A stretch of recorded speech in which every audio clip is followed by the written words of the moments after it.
All right. So I believe we are live now. Can you guys hear me? All right. So I believe we are live now.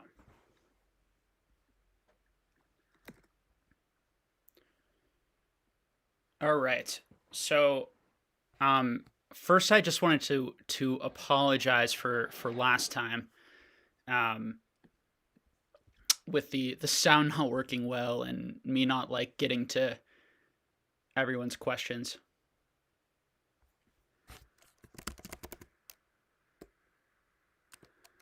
So I'm hearing if someone can just let me know if there's an echo, if there isn't an echo. Okay, people are saying it's good today. It's perfect today. So I'm gonna do my best this time to not have that happen again. I think I figured out the problem and what happened. So thank you guys for like those of you who decided to continue to watch because hopefully the information was valuable to you and you guys wanted to support the channel, and I really do appreciate that. The good news is I actually bought a mic. Uh, and so I'll be doing that'll probably come in about a week or so, I hope, maybe for the next one, and so that'll hopefully also help with the audio, and things will be better. All right. So so for today, I think I just want to open it up for questions first, and what we're gonna do is I'm gonna try and do what I did last time, which is when you ask a question in the chat. I will be answering the question, and I'm going to try and do it in order.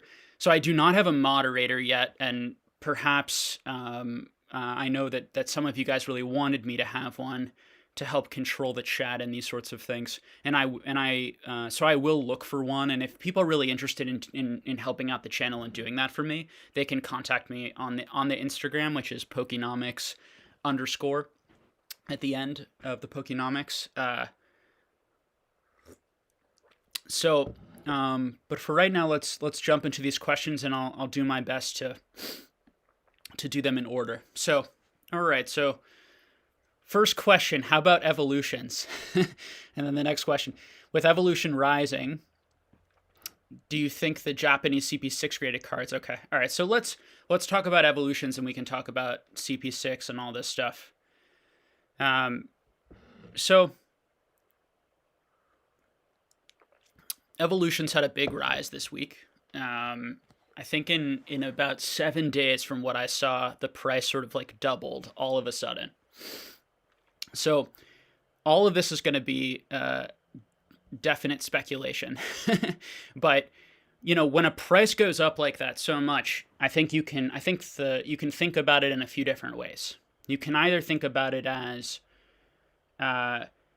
the demand suddenly really shot up, on the one hand, the demand side. And what happened possibly is the sellers felt the demand rise, and what that might have looked like is it may have felt like, okay, more boxes than normal are selling. And generally, as sellers, they are really, really good at this. The people who sell those boxes, like, they have an instinct for, can I charge more for this? Will people continue to pay for it if I charge more, or should I charge less? And these sorts of things. And a lot of it has to do with like the rhythm of sales that they experience. So if they experience a lot of sales all of a sudden, what they're going to do is they're going to raise the prices on their boxes. So one possibility is there's still a lot of evolutions on eBay. There are a lot of listings, right? There's still a ton of it. These sellers have there are thousands of boxes on eBay still, okay? But they realize that because of the rate that they're selling, the demand is so much right now that they could raise those prices and people are still going to buy them, even if they still really do want to move the product. So that's one possibility. Another possibility is that the Evolutions product is running out a little bit on eBay, or some of these sellers are starting to run out of some of that, run out of some of that product, and so they actually don't want to sell it as quickly, and they're willing to hold on to it for higher prices. And if that's happening, and if we're getting to sort of the end of evolutions, roughly, on eBay, and it really starts to lessen and disappear, that will make evolutions, at least in the short run, continue to go up, or more likely to continue to go up. I've said a lot on this channel, and it's just my investment or my buying strategies in life. Like, I would never buy something that doubled in price in a week. Like, unless there was some fundamental change in how I evaluated that commodity, that thing. And so, when I think of like evolutions and my feelings on evolutions, which I've expressed some on this channel, putting aside that it was just printed so much, okay, so much more than anything else, it seemed, during that time period. I don't really like reprint sets. I'm very uninterested. I probably own like 25 or so of those like Evolutions Charizards and the CP6 Charizard. And like, I never find myself, I'm not very interested in that card. When I look at it, I get kind of like a negative feeling, that because it's not like the original. And I have to say, like, I feel the same way about, if we compare this to like Yu-Gi-Oh, where they have so many reprints, like those reprints, like the starter deck Blue Eyes White Dragon is worth, thousands and thousands and thousands of dollars, depending on condition, in first edition. Whereas like your reprint that you find in like a Walmart specialty pack or something, that they reprinted the same art, is worth like $1, $3. And to me, like, that's how I feel about this stuff. So not only do I think there's a ton of those Charizards out there, to me, it's just a reprint of that Charizard. Another thing to think about is that they could reprint that art again. And they could, if like Evolutions continues to do really well and there's just so much demand, and somehow the demand stays in Pokemon for those cards, which I just don't see any of that. One, they could reprint Evolutions. So anyone who says that they, couldn't reprint Evolutions, that's not right. Like, they certainly could reprint it. Two, there's still a lot of Evolutions product out there, and you can still get these, the packs are still out there. The booster boxes, no, but the packs you can find in like other products. So there's still a lot of this like in warehouses on shelves. Three, I think a lot of people who are buying this are buying it not to open it, which would actually decrease the amount of it, which is what you actually need for the prices of these things to go up in the long term. And we're going to get to vintage today for sure. I'm sure people will ask about vintage, but that is why vintage has done so well, is because there's just not enough of it to meet the demand. And I don't think that's ever going to happen with Evolutions. The collector demand, that is, meet the collector demand. Right now, there's a huge investor demand and appeal for Evolutions, and it's the hot thing right now. Not only would I not buy a vintage box that doubled in a week, never buy that. I certainly wouldn't be buying Evolutions for an investment. So the other things to talk about Evolutions is like Evolutions has moved, relative to like Base Unlimited and these sorts of things, like it's moved very similarly. It's clearly been tied to it in people's minds, in large part because of the reprints. But, my recollection, and some of you guys who were here in 2016 when you opened it, was that all the interest in the set was actually the Mega Charizard full art. Because I think that it didn't really feel that, it was cool, it was fun to open your childhood, like see those arts again, and it made you nostalgic and want, I think, your childhood cards, but I don't think there was like a lot of chase for the regular holos in that set. I think the chase was for the full art cards, which was cool and exciting, and you saw that the full arts were the ones going for $200 initially when it first came out, and the Mega Charizard and the regular holos were, like, I think I bought like 20 of them for like $5 or $6 each, because I thought that they looked really cool on a page. Like, I put them all on a page and I liked that. And I do like the art. I'm not saying that I have no interest in it and I don't like it, but it's like, when we talk about like thousands and thousands of dollars, when I see that card, I don't see authentic Charizard. I see like modern, like proxy-ish vibes. And that's just like how I feel personally. So I don't know, like, I'm support, the argument that like people love base set and base set has just become completely unaffordable. And so I'm going to buy Evolutions. Like, base set to me is not unaffordable and will never, I would be really shocked if it ever became unaffordable if we talk about like any grade and any condition. Like, I would much rather have just like pretty beat up vintage cards than like very good condition Evolutions cards as a collector. I just have no interest in Evolutions. The only card I was really interested in were as I said, were the full arts. And I opened like a decent amount of Evolutions for those. Again, just my opinion, just my perception. Right now the market may very much disagree with me in the sense that like there may be a lot of people who just like really like it, really enjoy opening and are really excited. I'm seeing a lot of people buying it, talking about the money, talking about the investment, talking about like, should I grade this? Shouldn't I grade it? Not like showing what I see as like joy for pulling those cards.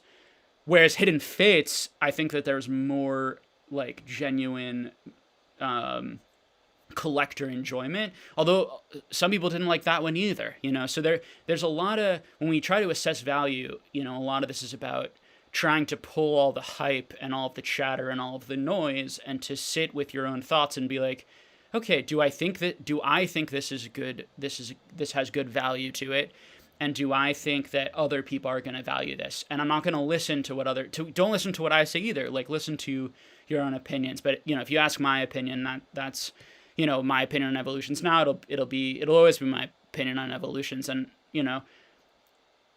one thing I will say is like, it would be highly irrational for you to have not bought it 2 weeks ago and to buy it now. And that's the type of bubble mentality that gets people into trouble. Now, it doesn't mean, because 2 weeks ago you thought it was overvalued or you didn't think it was a good value. And now that it's doubled in price, now all of a sudden people think it's valued, which is exactly what causes bubbles, is that people just look at the money and get detached from the actual value of the products.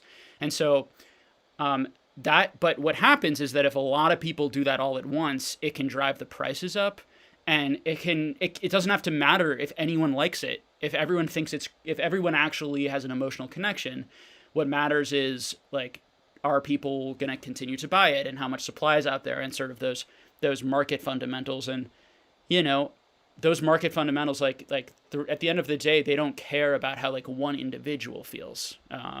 But I do think that over time it matters, particularly if you're planning on holding those things in the long run. All right. So those are some of my general feelings on Evolutions. Let's keep going here. So with Evolutions rising, do you think the Japanese CP6 graded cards are a decent investment, especially since most of them grade a 10 and there's way less risk of a Japanese set reprint? So I think I have a few Charizard 10s from that. Maybe 2. And some others. And I didn't buy them intentionally. I got them in like other collections that I bought and just kind of stored them away. Again, I think I think all of this, like, I wouldn't touch any of this, like, for the reasons that I don't think there's good value in it anyway. I didn't think there was good value in it a week ago, and I certainly don't now that the price has doubled. Based on my opinion, either a lot of speculators and really smart sellers, or for those investors, like the what would be good is if genuinely the supply is really starting to dwindle.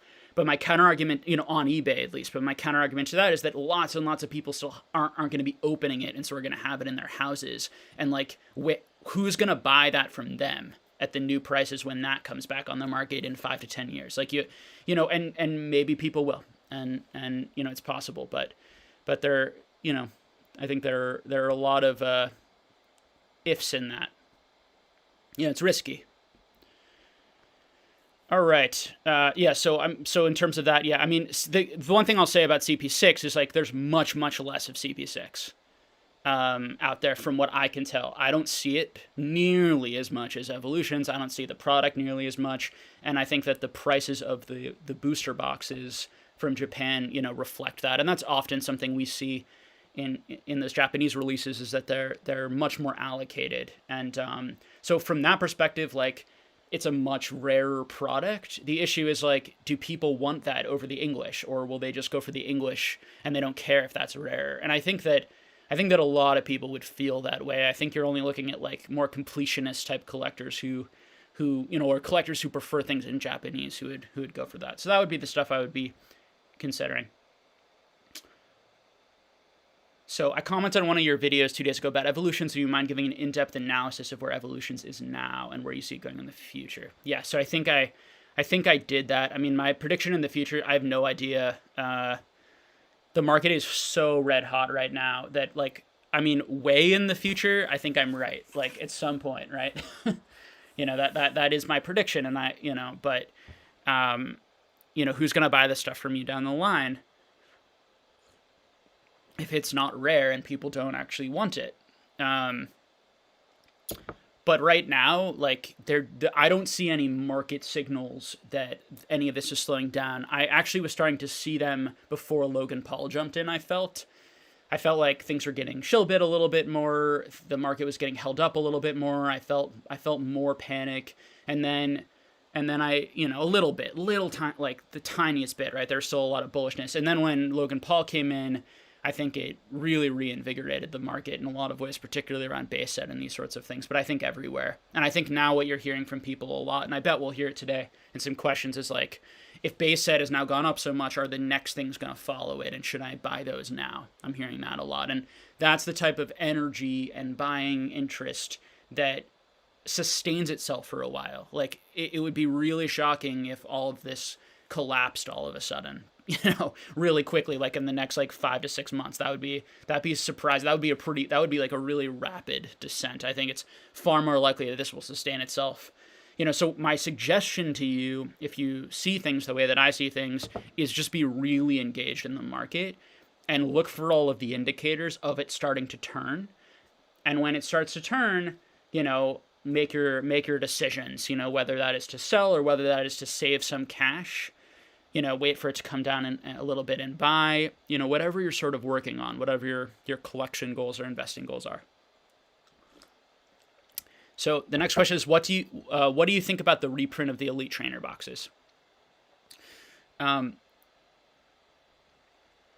So yeah, I'm not surprised. I know that that's something that I thought was pretty likely. I talked about that possibility in my Hidden Fates video. I think that anyone telling you that anything cannot be reprinted doesn't know that. That being said, some things seem more likely to be reprinted than others. Now, what I do think that doesn't bode well for is also something like Champion's Path, because now that they've set a precedent of like, we're going to reprint anything that is like very popular and is very overpriced based on, that has gone up 10, 100%, 200%, 300% in the short term. Just if you put yourself in the Pokemon, in the mindset of the Pokemon business, they're what they don't want to do is scare away all the demand, right? And there's a danger in burning investors and burning the excitement in secondary market, which will hurt their product. So they do, if they're smart, probably have to take in the secondary market to some extent. But I think that their main focus generally are the players, although it'll be interesting if that changes now that there's all this like second-hand adult demand and there's so much money to be made there for Pokemon, I think. And I think that, we may see all sorts of like higher-end specialty product. Like, it's possible Pokemon changes courses and does more like collector-driven things now that the market is really there again. But yeah, not surprised by the Hidden Fates reprint. I didn't predict it because I think that would be equally as foolish as to say they're definitely going to reprint this. But I think that it's like the correct response is like, they're going to do what's best for them. I have to prepare myself and mitigate my risk. I think it's the same thing with the Evolutions booster box. I hear, at the time that I was hearing YouTube videos suggesting buy Hidden Fates ETBs at $300, $325. It's a great long-term buy. And, and I felt, and then they would say, it's definitely not going to be reprinted. That's not true for anything. And I'm hearing the same arguments about Evolutions, that it's definitely not going to be printed. Pokemon wouldn't do that. Pokemon could go all the way back and print anything. Pokemon could reprint the Gold Stars, the Nintendo EX era. I think it's very, very unlikely, but the only thing that is really safe, like 100%, is Wizards of the Coast and your trophy cards. Although with extra copies, like there's so much risk in terms of supply, and that's just a part of like being in this market that I think everyone should definitely take seriously. What do you think about Gen 4? Do you think level X cards are still undervalued? Um, so I haven't checked them in a little bit. Last time I checked, I didn't feel like they were still undervalued particularly.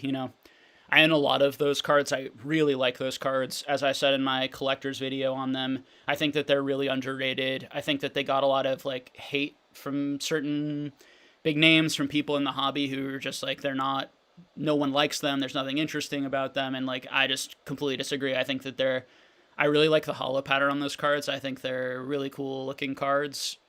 And I like the fourth generation Pokemon generally. So when I saw them, I was like, great, I can get them at like, I was getting my like PSA 9s like $9, $12 each, to give you guys a example, already graded, which is like the cost of grading, because people were just fire selling them. This is an example of like buying when people are, you making a value assessment of like what you think is going on, and then trusting your own impression and following through with that. Now, to be fair, like everything in Pokemon is exploded. So it's like if I put that money, elsewhere, there are other places I could have like made a huge exponential return. But, a lot of those like cards that I bought, particularly for like $9, $12 that people were fire selling, those are the cards that I've made like 10,000% gains on. Like cards that have gone from like $10 to like $800. I have some cards that I bought for $15 that are now like $600, $700, $800, $900. Crazy growth. At least there's like one sale of them at that, and like I bought some, and part of it's because I got really lucky in auctions, and I got like there were some PSA 10. I got like PSA 10 Expedition Hollows for like $20. I got one, like a PSA 10, because people were just like fire selling them because I guess people just didn't feel like there was interest. All right. Yeah. So those are my thoughts on that.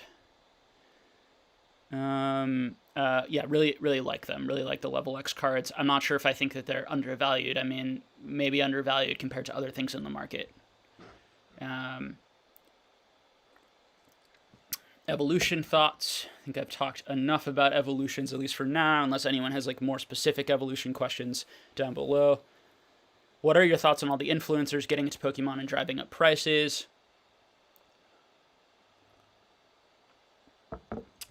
I think it's a bit of a shame. I guess I feel mixed on it. I think that awareness and awareness is good, but only if that awareness is really well balanced and isn't overly sort of positive or hyped. And that's just my personal opinion and perspective.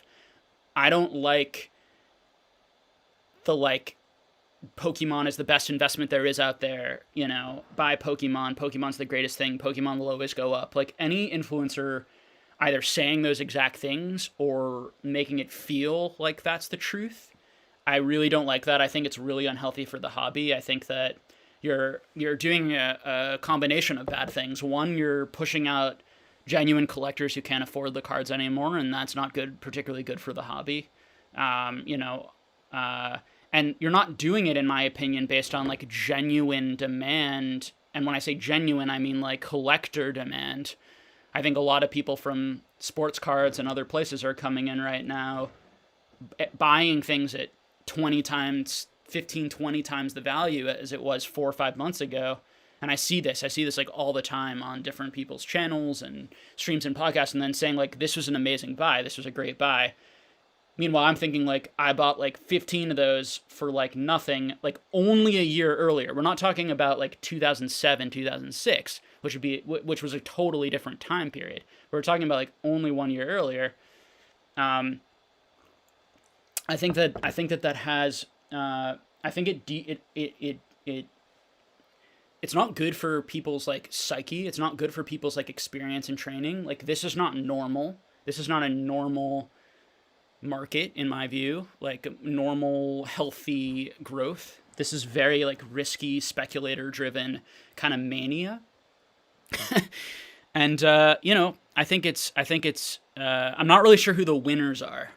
I guess the winners are the businesses and the flippers and the resellers, or the collectors who kind of held on for a long time and are selling now, and it's really bettering their lives.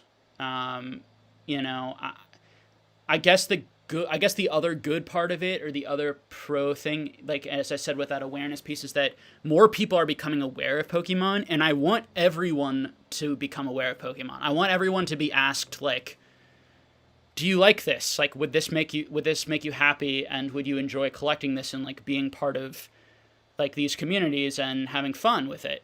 And but the problem is I don't feel like it's that. I feel like it's, you should get into this because you're gonna get rich quick and make a lot of money, not because you like have been thinking about Pokemon for years and really like it, or because you found your old collection and remembered your nostalgia and connection to those. And of course, a lot of the market is made up of genuine collectors and people who are more on that side of thing. But I think more and more there are more of these investor get rich quick. And I think it. Listen, I think it says why did Logan Paul pick Collectibles Guru? Um, why are stacks of cash being held with Pokemon cards in thumbnails all the time? Like, I don't like it. And this is a childhood, like it's it almost makes toxic something that like is actually very like near and dear to my heart. Um, and I think like everyone seems to be doing it, and I guess I believe that they're doing it because there's a lot of money to be made, and people are putting money over I don't know, being kind, like being nice to each other, like having a good community. And I think at the end of the day, we have no, like, it is what it is, of course, and you have to adjust and you have to be realistic about capitalism and the way these things work. But I also don't think the capitalistic elements and the business elements like make a lot of sense, and people's purchases make a lot of sense right now. So there's so much that I shake my head at and am confused by the rationality. But yeah, it is what it is right now. I mean, the influencers are in it, and I think it's important to appreciate the positives. And eventually, if Logan Paul leaves again, or just things like cool down, like overall it could have been a good thing, because it did get a lot more people genuinely interested, and things like will settle and prices will establish themselves, and people can go back to just like really enjoying the cards and enjoying the hobby again and have more of that. So those are my feelings on it, I guess, at the moment. They can change though day to day. Do you think that Logan Paul's new opening will bring a lasting increase in people coming to the market? Or do you see it more as a current hype? I have no idea. I don't know. I think people's buying habits right now are very rational, but will they end up staying, and will the prices hold? They could, And so when I say that they're rational, is, to me, there's no good rationality to pay for something for double the price of something that you could have bought a week ago, except you're just chasing the profit. You're chasing the money. Because again, I'm a value investor. I all my rationality is based on like, what have my value principles, have the intrinsic value of this card changed in any way? Okay, these sorts of things. And I think one thing you can say is that the intrinsic value of these cards have changed, in the sense that the intrinsic value of the cards haven't changed, but there are more eyeballs and awareness on the cards. And that is, of course, when people realize the intrinsic value, like I realized the intrinsic value years ago. When more people realize that, there's going to be more like demand based on the value, based on people not seeing the value, and then they're going to flood in. I just think we've had a way over correction, and I think people are not accurately assessing like the value of these collectibles in the long term, like versus other things you could put your money into, like stocks and housing market and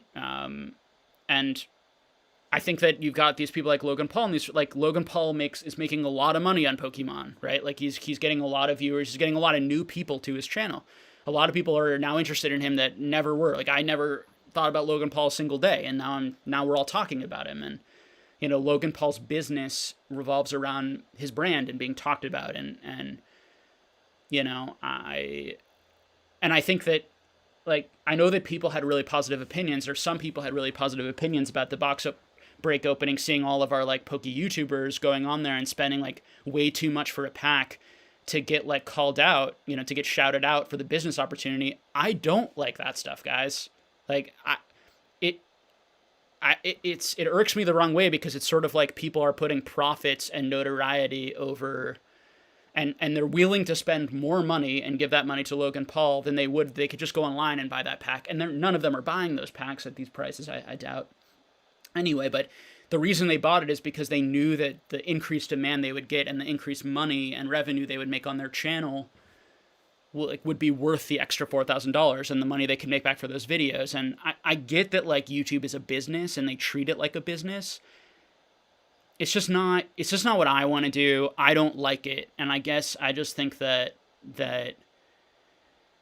I think that whatever you feel about it, you have the right to your opinions. And, as just like all of us are here, or the majority of us here are probably collectors and care about the people in this community and are interested in these sorts of things. Like, I guess I would just make a plea for everyone just like being civil and respecting how like people are having negative reactions towards these things.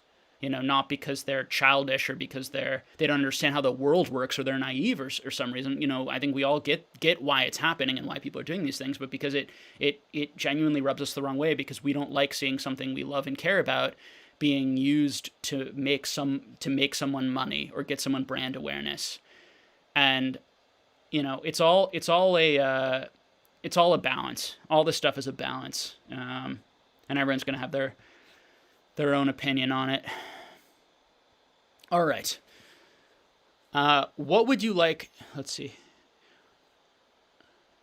What would you recommend to someone who feels like they will never be able to catch up to these prices for older products? Ooh. So first, I would not assume that prices are just always going to go up. So now, they may never go below today, or they may never in the next 10 to 20 years go below what they are right now. It is possible, but it's also possible that isn't the case. And so I think that if I were in your shoes and I only had a certain amount of budget and I wanted these cards and I needed to save, I would start saving, and I would hope that the market would come back down so I could purchase them. And I think that there's realistic market fundamentals to support why this market might come back down in 6 months and a year. I think that if you can't get the exact card you want in the highest grade, like everything in vintage is still affordable to my knowledge, except for maybe like your first edition stuff, or your shinings have started to become unaffordable. But like even Charizard, I'm sure you can get like a beat up unlimited Charizard in the hundreds, for a few $100s, or a decent condition one for under $1,000. And I think it's, that's a lot of money, but if you save up for it, perhaps purchasing that for your collection to meet your collection goals. And I think that you got to move off first edition and go to unlimited. You got to go from unlimited you got to go from English to Japanese. You could go from English and Japanese to another language, to Dutch, to German, to Spanish, I think you have to be true to yourself on what your goals as a collector are. I would not chase money right now. I think that as a collector, I think you should really focus on your happiness. What makes you happy? Buy what you love. Buy what truly makes you happy and enjoy. And if something seems out of reach that would really make you happy, your only choice right now is to budget smartly, save for it, and hope the prices go back down. which they will eventually, but again, they might go up again a huge chunk more before they come back down. And that's really all anyone I think can say to you. You know, I feel for you, Bleed Teal. Like I think it's very frustrating. Very frustrating. I guess I'll start reading names. And Pokemon asks, I told a friend who just got into. Oh no, that's a comment. Told a friend.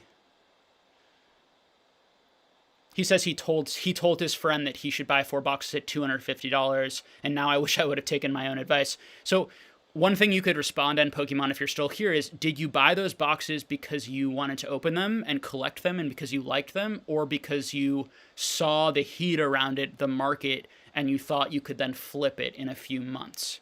What was your thinking on that? Or were you going to hold it for like 20 years because you feel very bullish on it and you think it's going to go up long term and in the future? And if you do, I'd love to hear your sort of argument around that. And I, totally respect, everyone's opinion. I just disagree, right? And that's sort of what it comes down to. So I'm interested to hear that. And again, like, I am not, when I say I'm not bullish or I'm these sorts of things, I'm thinking really long term. I'm thinking 5, 10, 20 years. I'm not thinking flips, although even with flips, I still, buying something at double the price because you feel a lot of heat around it, so you think the heat's going to keep pulling it up. I mean, it is possible. I mean, when you're really engaged, you can get a sense of the heat. And if, like, all the YouTubers are still saying, like, it's a great buy, it's a better buy now more than ever, all the influencers keep pushing that, and you read all the forums and everyone keeps talking about how great of a buy it is, there's still more heat, potentially going to push that up, and so you should buy it. I mean, I've said on my channel that Evolutions, that Burning Shadows, that, like, all of these products are going to go up in the short term because of the heat in Pokemon. Because we saw doubles and triples in the prices of, like, all of those booster box, like Unbroken Bonds, like, all of these things have done that and have moved that much. Right now Burning Shadows, I think, was sitting at like $250 versus Evolution. So Burning Shadows to me is much more undervalued than Evolutions right this second. Should you buy Burning Shadows as a long-term investment? No, in my view. But other people disagree.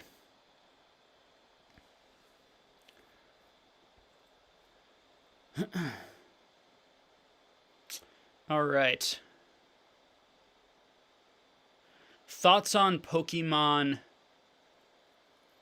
Munch collection? Oh, prices are very high. Yeah, the Scream promos I imagine you're talking about. Oh, wait, I think I skipped one. Sorry, I'll get to that one in a sec. Sharingan Sand Ninja asks, is it worth it to even start collecting base set cards right now? Though I fear that they soon may be out of reach for good with these price spikes. Thoughts? Again, like, there's so much base set unlimited in the world, particularly your commons and uncommons. People are spending like $800. I saw like $600 to $800 for like your PSA 10, like just regular uncommon starters, for example. And it's just like, I have boxes and boxes of those, and I guess I'm gonna have to start sending them in and selling them. I feel like I'm like ripping people off, like, by like grading them and selling. Like, there's so much of it. I have plenty of cards that will get tens of those, and can you imagine how much like Gary has? Gary opened up so many booster boxes, and he just has gem mint after gem mint after gem mint cards sitting in boxes. Like, anyone who is, like, I've only been in the game for 3 years. There are people who've been in the game for all 20 years who've accumulated so much of that product, and it just sits there because, frankly, it's hard to go through it. It takes a lot of effort and work, and the price point was never there for them to do that, to put in that effort or do that work. Now it might be. I mean, it's $600 to $800. So, sorry, I'm getting a little off track with this question. Is it worth it to even start collecting base set cards right now? So, yeah, I would not be buying those. I would be buying, as a collector, you got to buy what you love, and you got to figure out, like, how much do I love PSA 5s and 6s? Or do I really not like those? And is it worth it for me to instead save up my money to get a 7 or an 8 because the condition is really going to bother me on the 4 or the 5? And that's a personal question. It depends on how much money you have. this is this type of thinking, right? Like everyone is doing this type of thinking right now, and this is definitely not singling you out. Like a lot of the questions have this. I am doing this type of thinking. Everyone is. Where we looked at this a month ago and we felt the value isn't there. These are overvalued, and now that the prices have gone up a lot, people are like, now they're really valuable somehow to me. Like that's an investment. That's a money making, get rich mindset. That isn't like a collector mindset. Why would you want to buy, if you just cared about owning the card as a collector, why didn't you buy it a few months ago instead of today? And this is not singling you out because you might not have had the money, you know. Please hear me. Definitely not singling this person out, and this person probably doesn't even fit that, but it made me think of that. All right. Okay, VVV asks thoughts on the Munch collection, thoughts on the Scream promos. Really cool. I loved those cards as soon as they came out. Definitely bought a number of them as a collector because I really like them. I think a lot of people like them, obviously. I'm not an expert on them in terms of, you know, someone like Scott Pratt knows a lot more about those because he like dealt in them a lot, I think, and he bought just like so many of them and he has a better understanding. Pretty difficult to grade. You know, the from my understanding, the Psyduck was the hardest one to grade, and that's part of why the value of the Psyduck was sort of a little bit over the others outside of the Mimikyu, which was the rarest one to get. You know, Rowlet was the easiest to grade and also the least desirable Pokemon. You know, Pikachu and Eevee, very desirable Pokemon, really cool cards, not as difficult to grade as the Psyduck.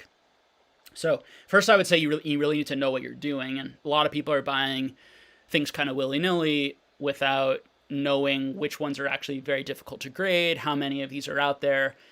You know, I would go online, right? I'd go to PokemonPrice.com and I'd see how many are being graded right now, the speed at which they're being graded. If the cards are not continuing to be graded very quickly and the numbers are really flattening out or going down, could be an okay buy in this market, you know. But if those keep getting graded and a lot more of those come out, like I would preference in this market cards that have a really, really low pop, because those are the ones that are going to be the hardest to get potentially in the future, and also are the ones that are going to be least likely to retrace. Because even if the whole market even if they can no longer sell at their high prices, people are very unlikely to probably put those onto the market because they'd be worried they'd never get them back even. So I think that that's generally good advice, and why I think Modern, you know, there's really no rush at all for Modern in general, but those promos are like the best. I think probably the best, you know, Modern promo cards in that price range outside of your like Team Rocket specialty case, which was so cool. Like those promos are amazing, I think too. Those are my personal opinions on it. Okay. What are your thoughts of the set Detective Pikachu? Is it worth it? Are the promo cards and boxes a good investment? So those were always like, people were fire selling those. There were tons of them. They printed a lot of them. They had a lot of those packs just like at the movie theaters, but they also printed a lot of those boxes. Honestly, I don't really follow the Detective Pikachu prices. I'm not sure what they're going for right now, or if they've moved like anything else. I imagine that they have not moved a lot compared to a lot of other things. Maybe they moved a little. I would not be buying Detective Pikachu as an investment. I think there's way too much of it out there. Could it see some growth in a long time? Sure. I think part of it will also be tied to that movie. I'm not sure people liked that movie that much. Like, I enjoyed it, but I don't think about it a lot. I think that if Pokemon made a movie that, like, I thought about a lot, and I really think, like, was just, like, unbelievable and made me, like, really emotional, and, you know, I love seeing the Pokemon, but I think that if they made cards for that movie, and the cards themselves were really cool and reminded me of the movie, there'd be more value there. And so I don't think there's a lot of value for me personally, and so I imagine a lot of people feel the same way. And so I think that people, instead of thinking like about what is valuable or where the value is, I think people are thinking about the money side. Have things gone up? They're using the returns that they get on their products to justify that was good, that was a good buy, rather than sticking to like the fundamentals of the things you're buying themselves. And so that would be my assessment of that Detective Pikachu. Okay. All right. Yeah, CP6 booster boxes are like 1,200 to 2,000. Wow, if that's true, that's a jump. That's a huge jump because they were going. That's about a double jump too. They're going for about $500 to $600 a couple weeks ago when I checked. Even a little bit less, maybe $500 to $600. They were a bit more expensive than like some of the other like older sets that were some of the older Japanese sets that were sort of in a similar people were similar interests like Pokekayun and things like that. And CP6 was going for a little more. All right. ETB still at Walmart for $30. You get 8 packs. Yeah. So I think Swami is talking about the Evolutions ETB. Yeah, I mean, part of the point I was making earlier about Evolutions, like you can still get them in other forms. The booster box doesn't look cool. I think the ETBs look cooler. So as a piece that I would want to put on my mantle, I would much rather have the ETB on my mantle than like a sealed Evolutions booster box that I don't think that doesn't bring me any feeling. So, all right. Max says he's enjoying the live stream. Thank you, Max. I really appreciate that. I'm glad people enjoy it. I'm doing my best to answer these questions. It's quite a bit of work. It's quite hard work keeping it all straight.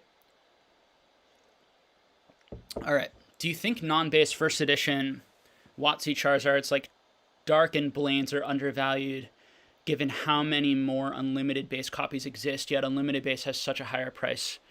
Okay. Do I think that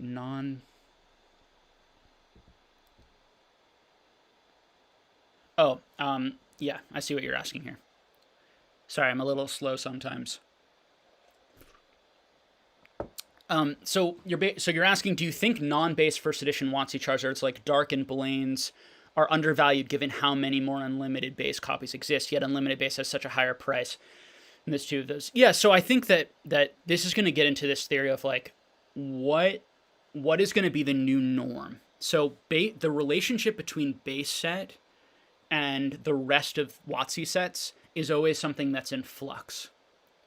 And for a while, and I've always used that to my advantage. When I felt like one was too high, I always went to the other, historically. Right now, I'm not buying anything big for the most part. I bought a couple of things, but because I don't like prices in general right now, and I don't like the heat and the influencer hype and all this stuff, I don't buy into markets like that personally. Don't believe in it. But if we look at the relationship between these things, base set has now moved up a lot more, unlimited base set in particular, than some of these other things. You know, Team Rocket has a lot. There's a lot of Team Rocket first edition out there. So Team Rocket is going to need more demand, in my opinion, to retain its value as much as something like Jungle, which has the least of those. Fossil has more than Jungle, but not, in my estimation, as much as Rocket from what I've seen, although those are probably pretty similar. Although I think Fossil has the advantage of being part of the 151 Pokemon. I think people underestimate, right? I think even now, frankly, particularly in Jungle and Fossil, people they overestimate the importance of base set, and they underestimate the value of Jungle and Fossil, particularly Jungle, because it's still the original 151 Pokemon. I think that the Team Rocket, the Dark cards are cool, but to me they're not the first appearance cards, which are in those first sets. But you know, I think that when we think of like the gym sets, particularly like Gym Challenge to me has like all the best Pokemon and amazing art, and as a collector, I love it. You know, it is it under, you know, when people are not talking about something and people are not hysterically jumping over each other to buy it, that's usually a good time to buy it when you think there's value there. So that's what I would say about that. You know, you don't hear people, you know, I did that with like Neo Discovery. Like everyone was crapping on Neo Discovery, and so I was buying like PSA 10s where there were only like 25, 30 in the world for like $150. And people like, they were sitting on eBay, and I was like, these are the first appearance of like iconic Pokemon. Why are people not wanting these or buying these? So the reality of this hobby, particularly is I think, you know, people follow the money and follow the hype, and they don't follow often what I think is just like common sense and logic. And so I think you're right. I think you're pointing out to something there, and I think that your instinct about like why is everyone talking about that instead of this is the right way to look at these types of markets. All right, but you really need to know each set in depth. You need to go on PokemonPrice.com. You need to see how many Charizard, Dark Charizards are being graded versus Gym Challenge Blaine's Charizard. There's a lot more Dark Charizards right now being graded, a lot more 9s. There's a lot more, 10s are very difficult to get, but there are a lot more 9s. So knowing like that type of in-depth analysis is going to do you really well in the long term, in my view. Because I don't think people are doing that right now. I think that it's very basic. I think people's investment strategies right now, for the most part, particularly the public ones and what people talk about, are pretty basic. And I like never hear anyone talking about that sort of stuff. Now, of course, there are, plenty of you guys probably and plenty of people out there who are not talking about their investment strategies. Probably most of the smartest people are talking about them, and they are doing all of that math. They're seeing the data, and they see where the heat is, and they try to move elsewhere if there's still value. Okay. All right, I'm going to try and go through these a little bit quicker. I know I'm probably repeating myself quite a bit. I'm a bit of a rambler and an external processor, so I hope you guys can like respect that and understand it, and know that I'm just kind of like doing my best. I'm trying to provide all this like free value to you so you can forgive it. All right. Okay. What do you, so Alex Coronado asks, hey, what do you think about signed cards? Even the card is only worth, even if the card is only worth $30 to $50. I see. Yeah, really good question, Alex. It's really nice too when people ask like different questions on different topics that we haven't discussed. So yeah, great question, Alex. And all these questions have been great and on point, honestly. But so I don't feel like I have good knowledge and a good pulse of the signed market in Pokemon. I think that a big part of the problem is that the illustrators are not, people don't see the illustrators out giving speeches. Like when we think about sports, you're getting the signature of the athlete that's on the card. You're getting the signature of the person that you have in your head, that you feel like you're developing a relationship. I'm a Celtics fan. I live in Boston, and if I bought like a Jason Tatum card or something, like I watch him a lot, and so I know what he looks like. I have a relationship with him, and so that card has more collector meaning, and that signature has more meaning to me.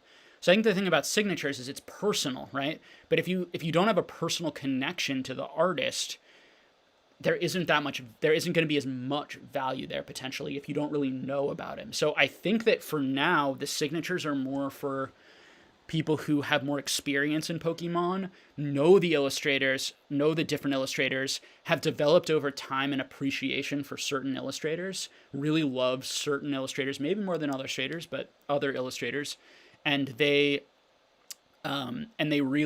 so that signature adds a lot of value to them. So even if it was on a really cheap card, you're paying for the signature. I think it's irrational.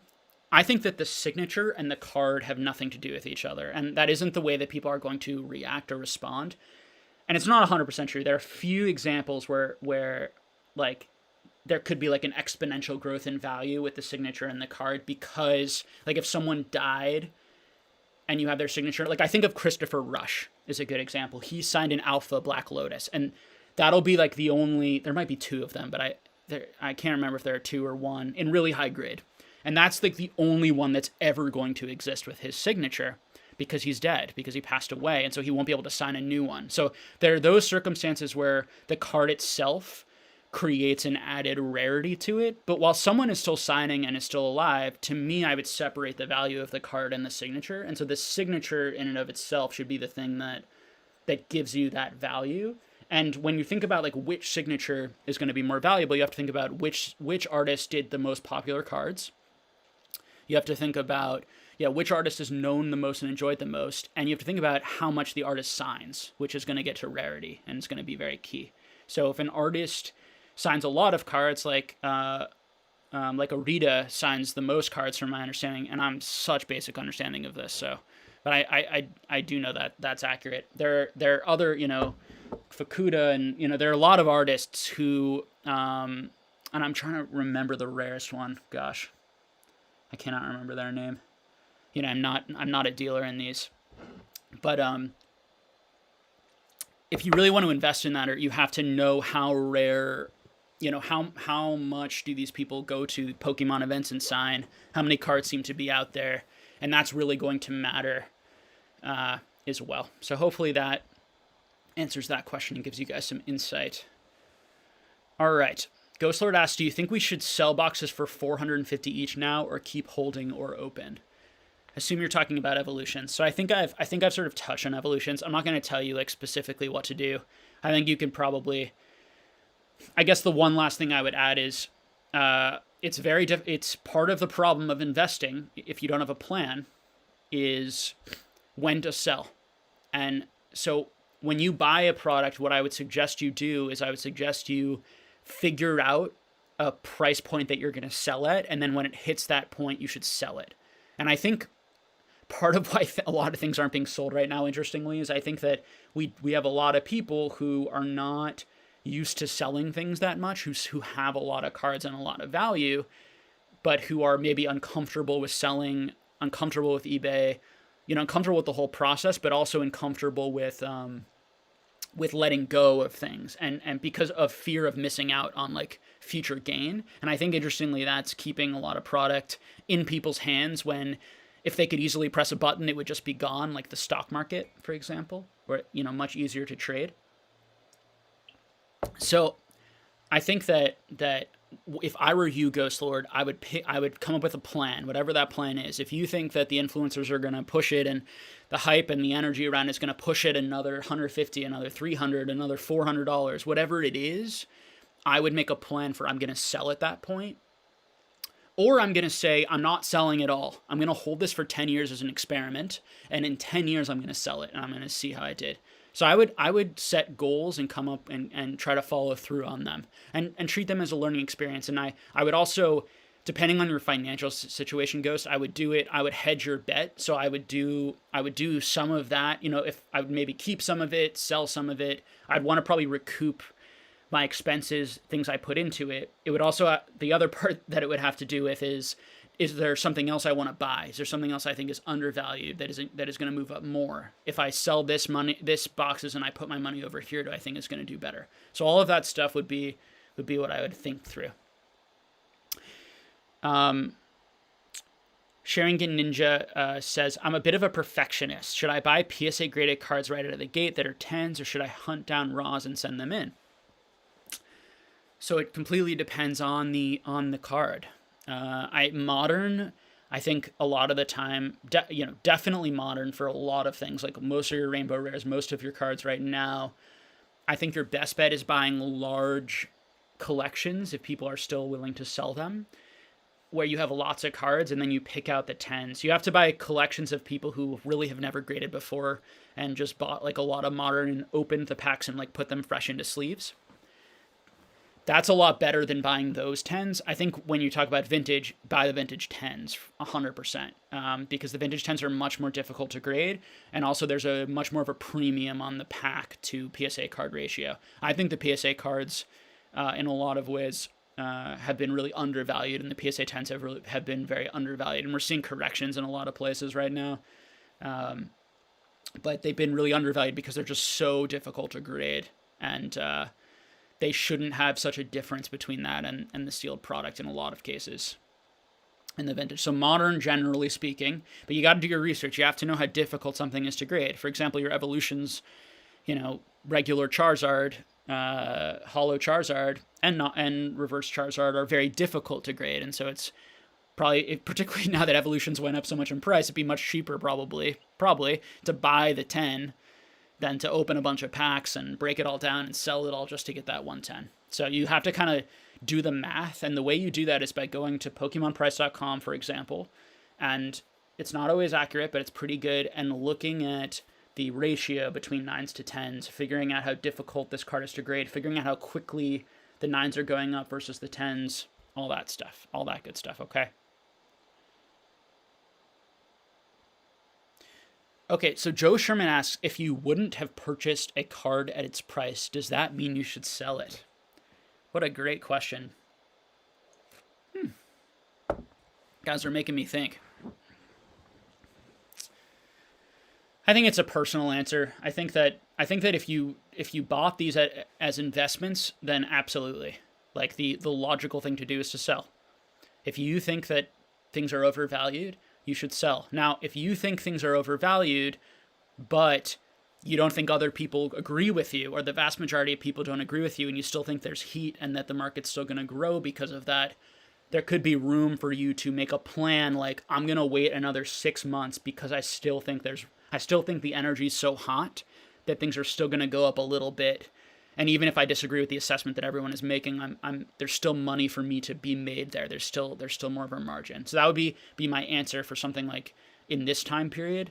But I think the reality is like a lot of people who purchase these cards are also collectors. And so they hold the card because the card has a lot of sentimental value to them. And for me in particular, like I have specific cards that either I pulled that have sentimental value to me a lot more than just the grade or just the, just the money that someone would give me, right? And I would never be able to get back or replace. So those are all things to think about. And I'm sure with a lot of you guys, like probably a number of your cards you pulled yourself. And you might have connections to those things, and they might have special value over the market value because of that. Okay. The PSA 10 Holo, so Wishlist Collectible says the PSA 10 Holo of Evolutions is like 2,000 euro though, so it's become the chase plus the nostalgia. So I'm not sure. I think people are going back and forth a little bit about Evolutions. So I don't have a moderator, so I'm hoping everyone's just like being respectful of each other. Oh, someone's telling me I should ban someone.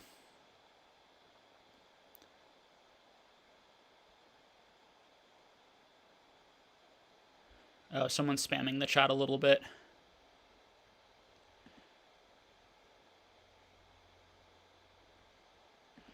Okay. So I did get rid of him because I did read some of his things, and yeah, that's very rude to come in here while we're all trying to have a conversation and spam the chat. So okay. Apologize. Yeah, Omnipoke says that's why we need mods. Yeah, absolutely. I agree with you. It's just like I'm just extremely busy right now. I didn't even have time to make a video this week. And as I said before, if someone wants to be a mod or help me out with some of that stuff, I would be definitely interested in talking to you about that.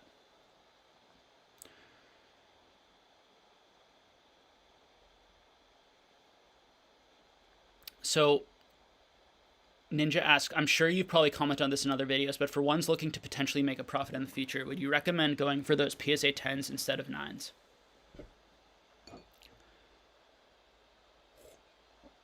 So I think right now, before people were undervaluing 9s. So I was going after a lot of 9s when I could get them for like I was getting like Neo, and and I don't say any of these prices it's not a brag, it's just to explain myself and my logic. I hope people understand that. So I was buying those 9s, those like Neo, a lot of the Neo Holo first edition 9s at like $20, $25 each, because they had such good value based on their grading. Now, because the 9s have become the only thing that people can afford, there's a lot, because they've gone up so much and the 10s are like out of most people's reach, the 9s in a lot of those sets have become overvalued or overinflated compared to the value of the 10s, in my opinion, over the long run. Because, as I said, more people can actually buy them, and there are more of those cards actually coming onto the market, so you're seeing more people buy them, which is setting new prices, which is pushing those prices up for certain cards. So if you can afford the 10s, I would definitely go for I would almost always go for the 10s right now from my research and what I was looking at. But again, it's very card to card. Part of what's so challenging and requires so much knowledge is understanding the breakdown between the 10s and 9s on any one given card, how difficult is it to grade, and assessing where the value is. And that takes a lot of like experience and time, and is still a guessing game. It's still largely a guessing game, even with all that experience and time.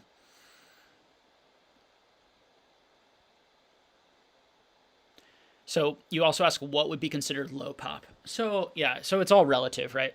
So all this vintage stuff is low pop compared to, basically anything modern. But your really low pop stuff is going to be like under, it depends on the set. So, for jungle, it's going to be under 100 roughly.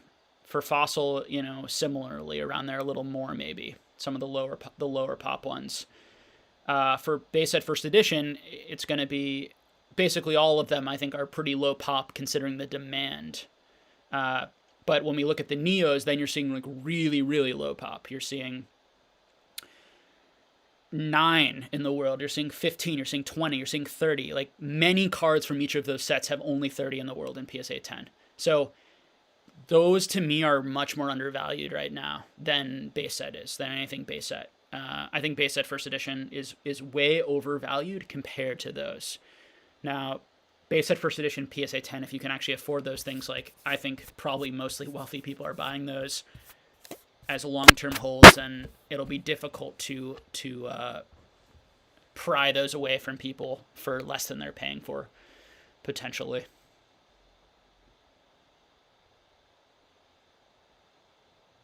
Wow, Colton A was saying a lot of stuff. I'm sorry, guys. Definitely why we need mods.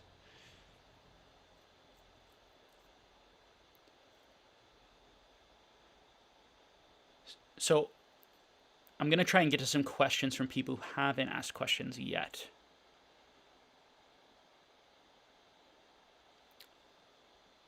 So what are your favorite shadowless cards? In my opinion, I feel that the Alakazam, Nidoking, Charizard, and Venusaur are a notch above the rest in terms of how much better they look than their shadow version. Huh. Really cool.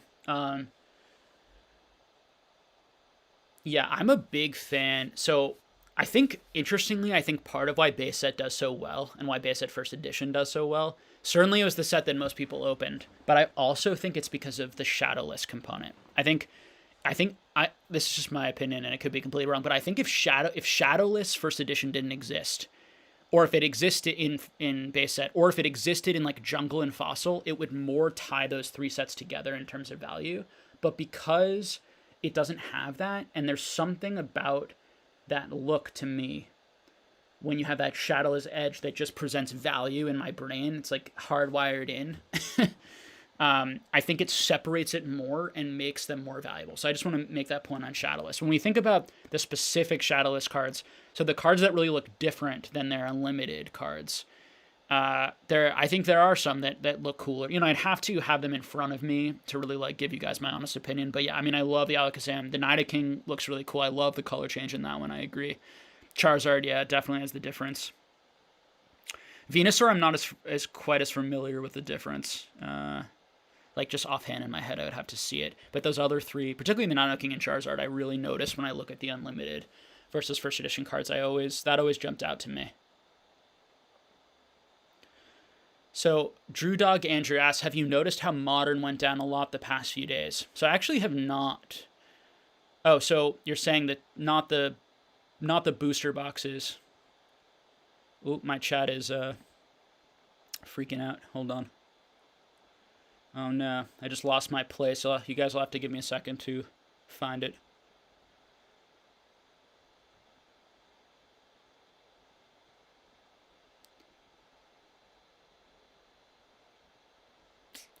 Still looking for it, guys. Shoot.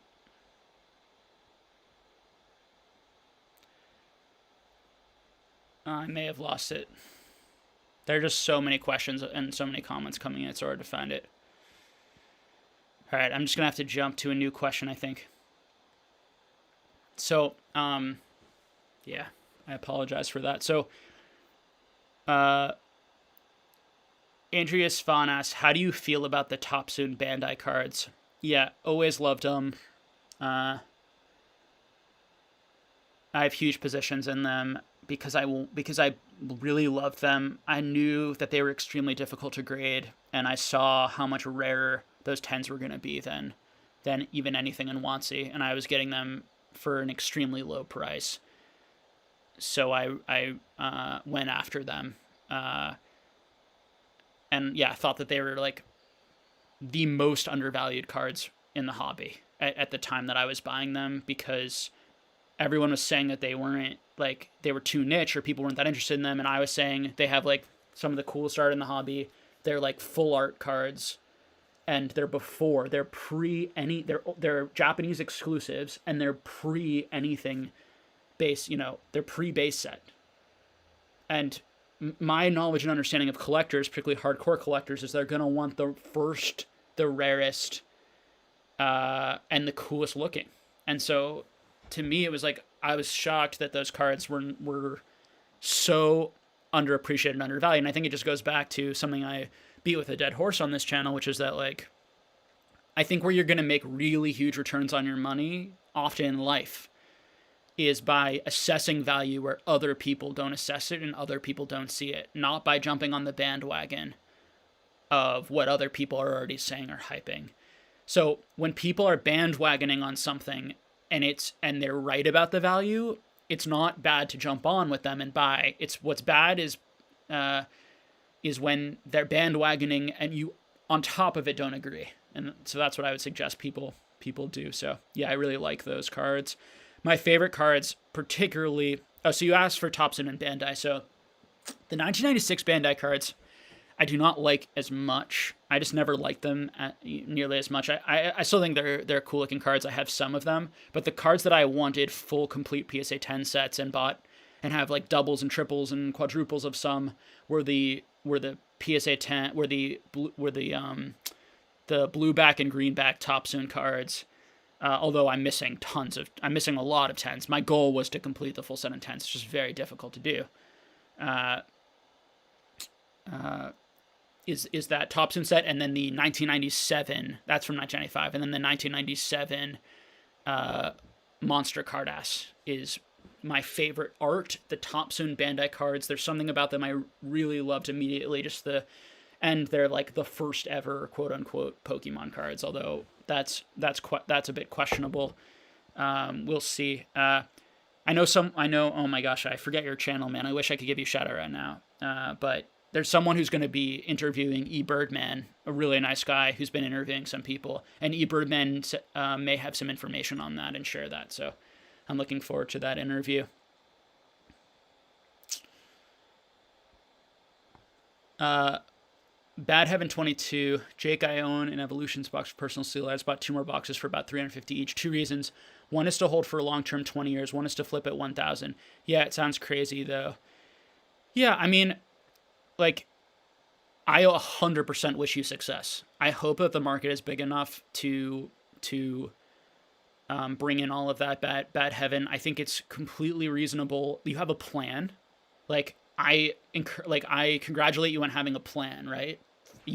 I assume you have your reasons for believing it's going to go up, and you're going to follow through with the plan. And you and I might have different evaluations on what makes sense here, but I don't think I wouldn't disagree with any of that. Like, if you came to me, if I was a Pokemon consultant or financial advisor, I would like encourage you, as long as you have a plan and your thinking is pretty clear on it.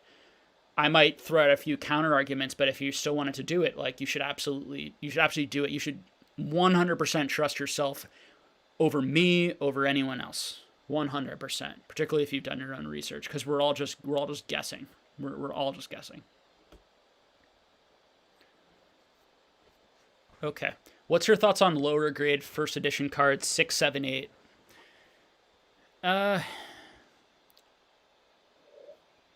So I'm not sure if you mean as a collector or investor. As a collector, generally, It depends on the 7. Usually, I've seen some beat up 6s that I did not like very much. I think there can be some more variation. When you get from like the 4 to 6, I've seen a lot more variation.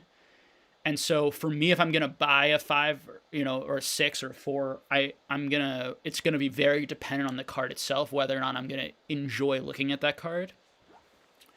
Generally, I like the damage to be more on the back, and I like the centering to be pretty good. I don't really like off-center cards. I'd rather it be like a little bit of like edge wear or something.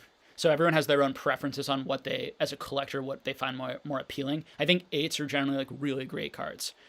It's pretty rare that an 8 is not 100% binder worthy, beautiful, generally has a beautiful front. I think the one thing I cannot like about 8s is like really off-center 8s. There are some 8s that are like completely pristine and they're really off-center, and that's why they got the 8. I don't like those as much, personally, as a collector. As an investor, it's going to depend on the card. It's going to depend on the demand, guys. Like I can't just answer it kind of wholesale, unfortunately. I think that your best bet are base set first edition holos in 6, 7, and 8. I think that those have the best chance of retaining their value in a lot of ways because there is so much demand for that set, and there's so much of the pop port is already graded, and so many of those cards are already in collectors' hands that I don't see them coming on the market nearly as much as anything unlimited, anything from any of like the commons, uncommons, these sorts of things. That there's a lot more out there. Okay, so that would be my thinking is that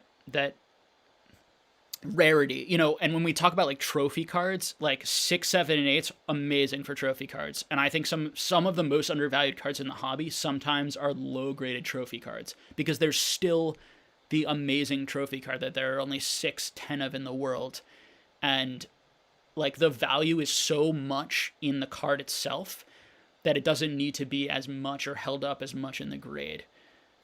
All right.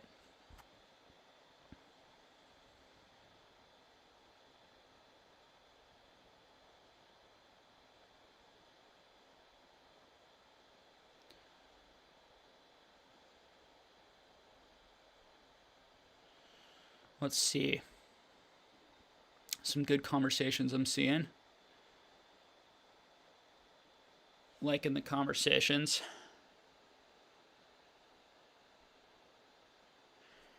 So Almighty asks, how do you see that new people are buying fake cards because of this hype we have now? Someone should educate newcomers. What do you think? Yeah, absolutely. I made a scam. I made like a way to look at, I made like 12, I think, most common scams in the hobby video. I can make another video on how to spot fake cards. I think those videos already exist and are pretty good.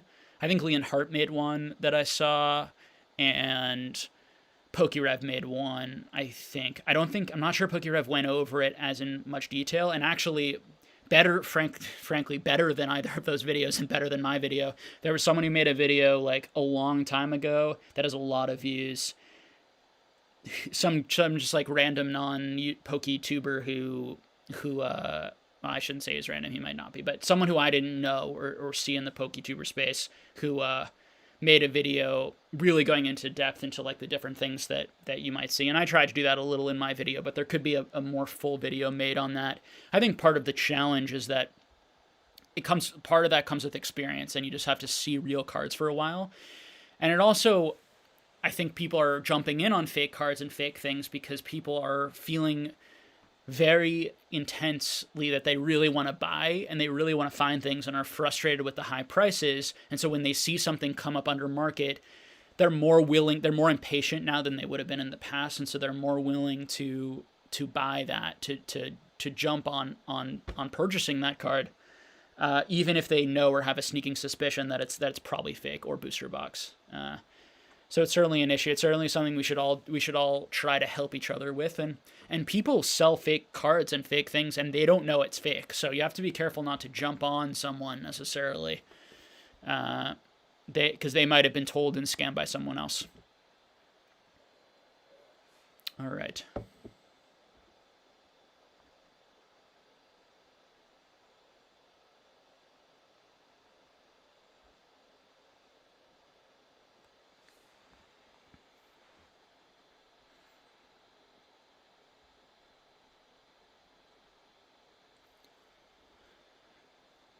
So Joe Gunner asks, do you think the prices will go down with all the booster boxes being open and eventually Pokemon is going to cool off?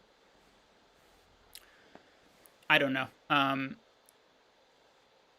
It's a little bit too crystal ball-y, you know. I think I've sort of addressed what I think might cause that. So, I mean, one interesting thing I can talk about, which I haven't talked about yet, is the effect of like boxes being opened. So when you're investing in a booster box, one of the key factors to is your booster box going to be valuable in 10 to 20 years is, are people going to open the box? You need people to open the box. So is the set going to stay popular? Are YouTubers for content going to continually open it, and open it? And I think that, frankly, so much, like, if YouTube didn't exist and these PokeTubers didn't exist, this market would be nowhere near what it is now. So much of this market and the prices of these booster boxes has been driven up by YouTubers, content creators, opening these boxes for their on their channels, and then taking those boxes and either, some of them, right, selling the packs or these sorts of things, but others just opening it for content, and they make ad revenue, merchandise revenue, like they make money on that, so it adds value to the box. And every time they do that, there's one less box in existence. And with the vintage stuff, like, I think unlimited base is a huge example of this. There's so much unlimited base, and now, like, with a lot of it has been opened, a lot of it probably continues to be opened, and it's like, at what point will the prices get so high that it no longer makes sense for anyone to open vintage anymore, because the margins they make on their YouTube channels won't make sense. Now, Logan Paul has such a huge margin on his YouTube channel and was able to charge so much over what the going rate was for those packs at that time, because because people saw the opportunity to grow their own brand, to grow their own channel by buying one of those packs and being on that. And so not everyone can do that. And so people like Logan Paul, big YouTube channels, will there be a lot of interest in Pokemon to keep opening up the supply to create that continued rarity is going to be very key to booster boxes. We'll have to see. And to be honest, I think, like, a lot of the vintage booster boxes already so much have been open that the damage has already sort of been done in terms of, like, creating some pretty genuine rarity around some of those boxes. But again, it's a huge guessing game, and there are still probably thousands, of the unlimited booster box out there, probably, but it's such a guess.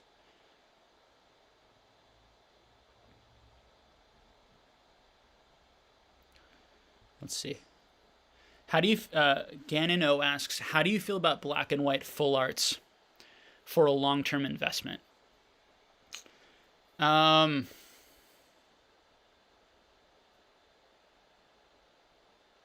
So they're okay. I think that they're difficult to grade, generally speaking. Some of them have really cool art. I have some of those cards that I bought at what I felt like was decent value for those reasons, but I'm not, like, I was never really that excited about those. I also, like, wasn't in the hobby at that point when they were coming out and when people were opening them, so I do know there was some excitement and some chase around it because they were difficult to grade to try to get them in 10s. They are sort of your first, or some of the first, full art cards in the hobby, and so in that sense they may, like, down the line, because Pokemon might just keep making full arts, like, getting the original full arts may provide some sort of, like, collectability or some sort of value there that people are not taking into account right now. It's possible. Those would be my thoughts on it.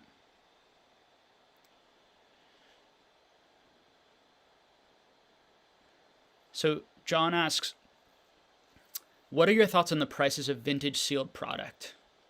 P.S. Good morning from Australia. Hey John, thanks for being here. So I feel like I've kind of touched on that. Let me see if there's anything I haven't really said. Yeah,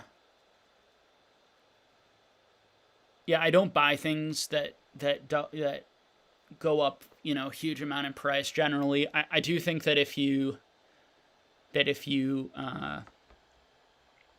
compared to some PSA cards, the booster boxes have actually not moved nearly as much. Like,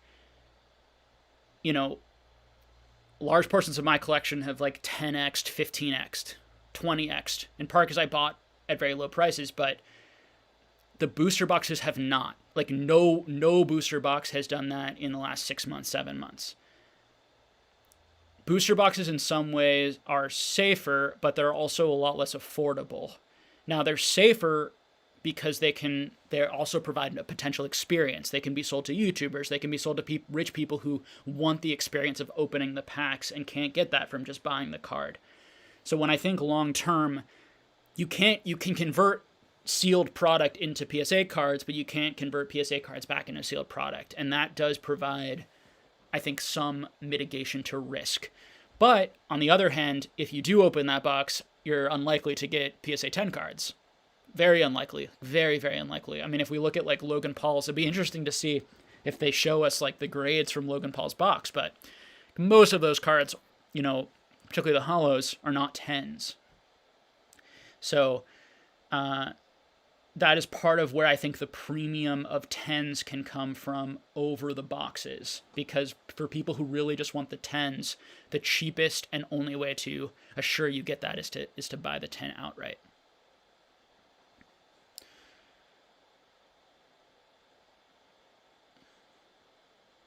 Yeah, people are talking about trusting your gut. Absolutely. Yeah.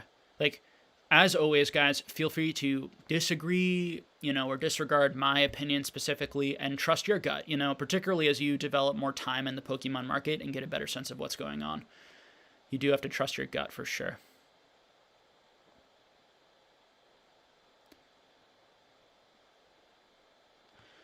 Dippy Fresh asks, do you think it is better to buy non-set WotC cards right now? I see everything jumping in price, but it is mostly just set cards.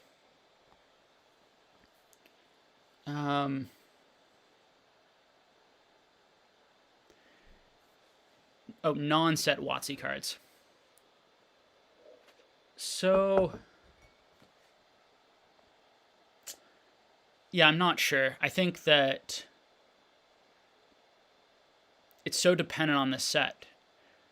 There's some, like, promo cards, for example, like WotC promo cards that I really like, that I always really liked, like the Southern Island promos that have, like, multiple Pokemon in them, like, really cool, unique, beautiful art, are part of that WotC era, have the WotC feel to them. But again, those prices have gone up a lot too. So it's just tough right now to find something that, like, really, I'm not sure there is something that, like, hasn't moved at all that is so undervalued. I think relative to other things, it's like base set. I wouldn't go to base set. I would go to the Neos. I would go to E-Series. I would go to maybe some of the middle generations that maybe people are overlooking a little bit. Some of the promos that seem underpriced or seem that they haven't moved a lot, as long as they have really cool art and are actually difficult to grade and are fairly rare. When something doesn't move in price a lot, you have to analyze, is that because people don't want it, there isn't a lot of demand for it, or is it because people are afraid to be the first one to start buying it or bidding it up, or is it because people haven't done a buyout on that yet? Like, there certainly have been lots of buyouts in Pokemon during this period. There are a lot of investor sharks coming in from, like, the sports card market and the Magic market, where buyouts happen all the time. And there are a lot of buyouts right now. There could be huge buyouts on these Evolutions boxes, and then, and then the prices were all raised, right? And so with buyouts, you just have to be very careful going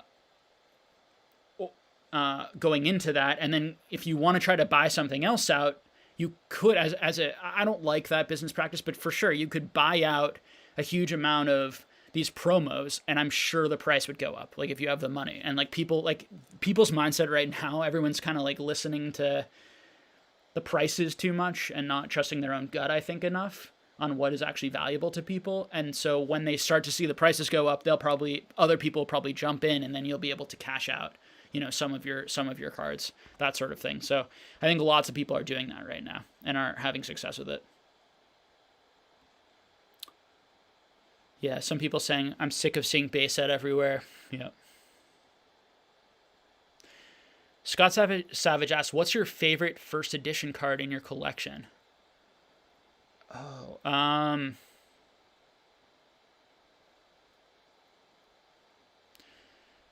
probably my Blaine's Charizard, my Gym Challenge Blaine's Charizard first edition card. It was my first. It was my first purchase when I got back in the hobby as an adult.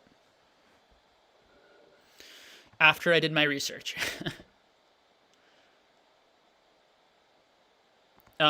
Joe asks, I think you're asking me, have I been selling anything?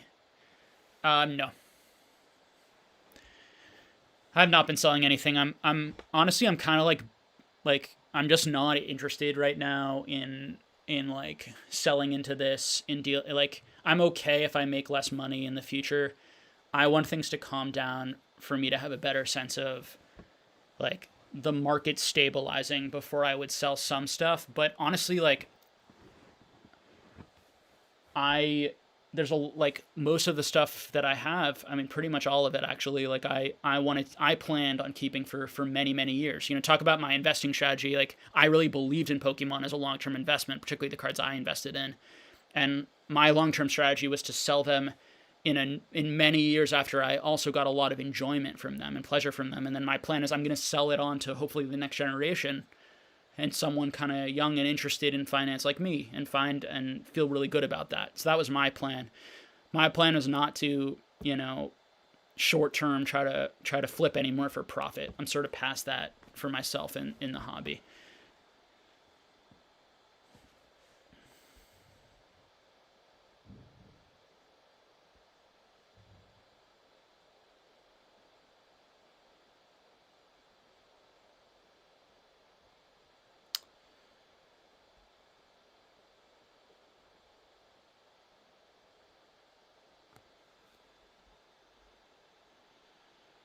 All right.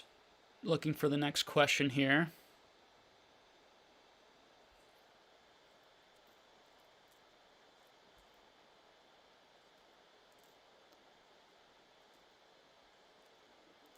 Someone asked, will this be re-uploaded on the channel? It will. Yeah, all of the streams will be uploaded on the channel afterwards, so you can always, you know, watch it later.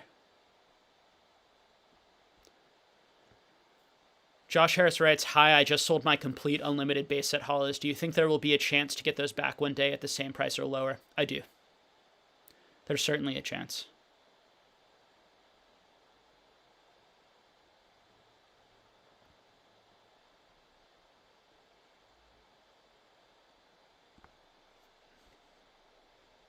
So I see some people saying that they could not see prices dropping sort of many years down the line or heavy years down the line. You know, I don't agree with that. I think that that's not it's fine to be like it's I think that it's reasonable to say I'm betting that prices will not go down. But hobbies come and go, and people's interest in Pokemon can come and go very quickly. 5 to 10 years from now, no one, like so many of us might not be interested in Pokemon, or the vast majority of us might not be 20 years from now.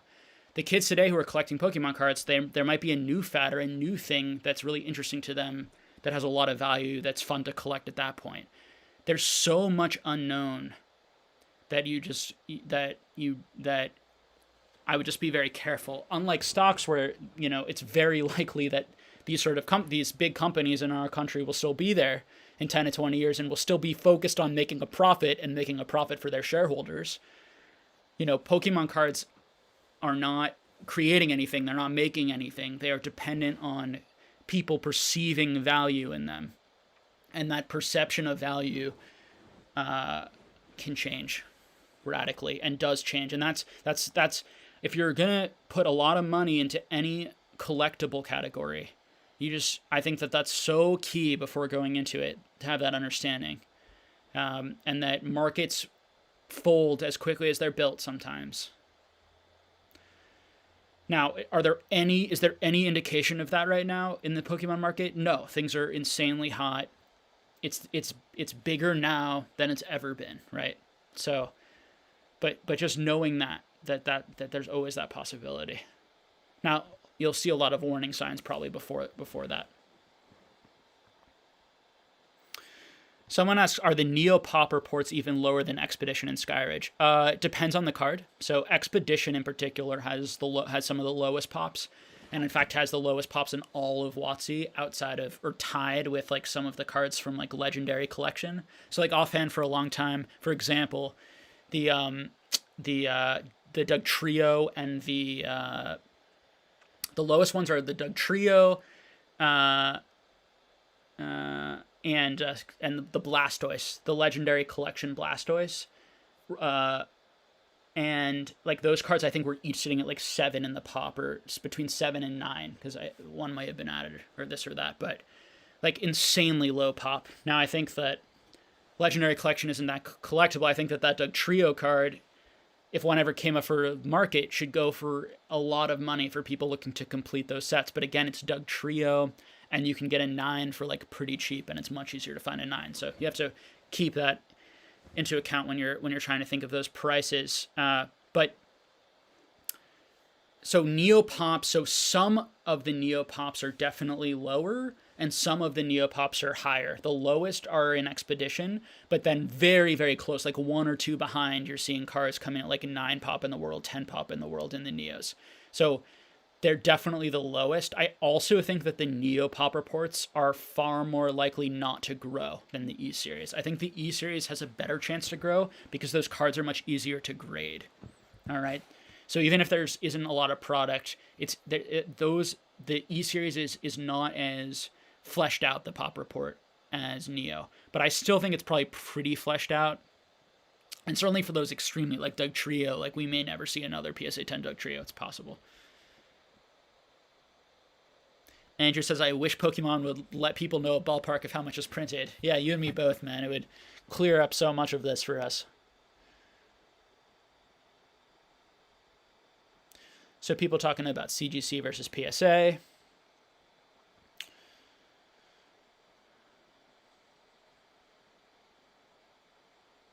Some people talking about how they like Skyridge and Aquapolis.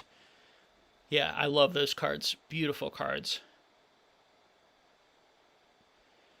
So John asks, what are your thoughts on people sending in everything and anything to get graded and creating such a backlog at these grading companies? Should there be restrictions? Oh, interesting. So PSA is just going to take, they're a business, and so they're just going to take as many orders as they possibly can put out, and that's what they're always going to do. The only reason they've raised the prices or shut down some of their services or slowed down some of their services is because they were unable to handle the backlog. But if they had more people, that's why they're constantly trying to hire. If they had more people, they would be, grading as many cards as they possibly could. So, should there be restrictions? No, I don't. I mean, that doesn't rub me the wrong way. Like, I get, like, PSA is not trying to say, like, I'm your friend, and, you know, they're to me, they're very clear that they're a business and that they are providing a service and a value for me, and I can choose whether or not to take that service or value. You know, my issue tends to be with people who are pretending to, like, be something that they're not, or creating a dual relationship with you, like they're your friend, but also they're doing business with you or trying to do business. And I think that's where you get into some sticky situations. I don't think PSA does that particularly. I do think it's interesting, you know, in terms of one thing I can touch upon here is in terms of the strategy of people sending in so much. I think it's quite risky. You know, I don't think you're going to get your cards back for a long time, and I think that prices could be very different by the time you get your cards back, and they could be in a negative way, because the pop reports could explode so much, particularly for Modern, but also for like commons and uncommons in some of these sets. I'd be careful of all that. So for me, like, I have a lot of that stuff, and so I'm very slow at grading. I only grade like the highest end stuff that I think is definitely going to make me a profit, and because I'm just not in a rush, and I'm not looking to like flip it into the market as quickly as possible, so I'm holding back and strategically grading at different times based on how much I believe that the prices are actually going to hold on certain cards, and that the value is still going to be there for me in the end, you know, if I do want to sell someday.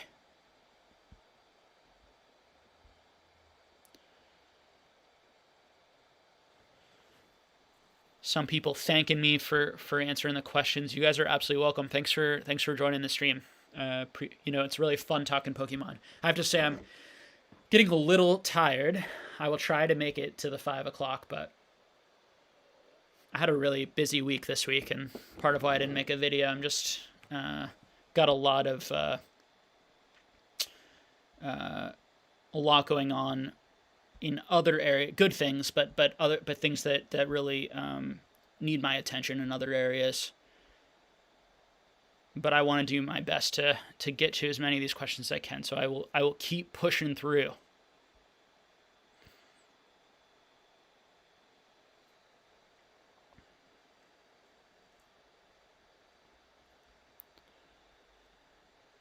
John asked another question.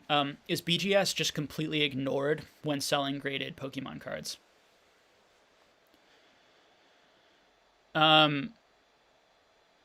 So no, Beckett is, widely respected. Generally, it goes, it goes Black Label Beckett is the highest, then your Pristine 10 label from Beckett is the second highest, then your PSA 10, then your Beckett 9.5, then your PSA 9, and then your Beckett 9, sort of in that order. I think it's better to go by the quality of the card than the grading company myself, and I'd be careful with that. But generally, that's how other people perceive it. So those would be my thoughts on that.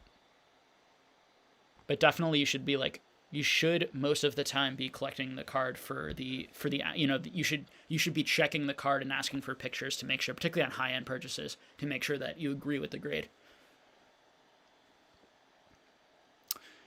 Is BGS a bit cheaper to grade? I don't know the answer to that. I actually know that they were more expensive to grade for a while. I had heard that. I have never graded anything with BGS. So I am not an expert. I am a member on their site, so I can look at the pop reports and things like that, but I've never graded anything with them. I haven't really felt the need to. Someone says it is cheaper right now.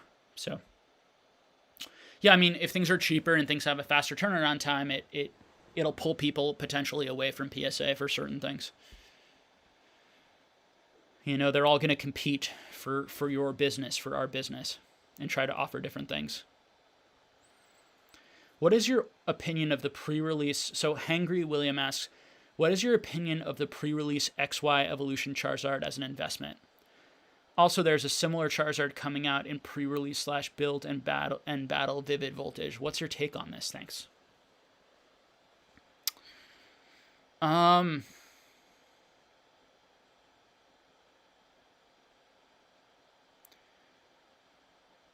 So I'm just not. Yeah, I don't feel like I have a strong opinion on it. I think it's okay. I think stamped cards fall into it sort of a difficult place in the hobby because the art is the same and it just adds a stamp. But some of my very favorite cards in the hobby are these stamped, Champions Festival, Tropical Wind, Tropical Beach cards from Worlds. But I think what really sets those so high for me is even though, yes, the rarity does rely on the stamp and not the change in the art is so good and it connects me to a time period. Whereas that card, the art on it is from a set. It's not from like a specific event outside of it's not, you can just pull that same art from the pack. And so I think that I just don't it doesn't excite me. I don't really feel the value or the need to own that card. Whereas for whatever reason, I feel very differently. I feel differently about those stamped Worlds promos.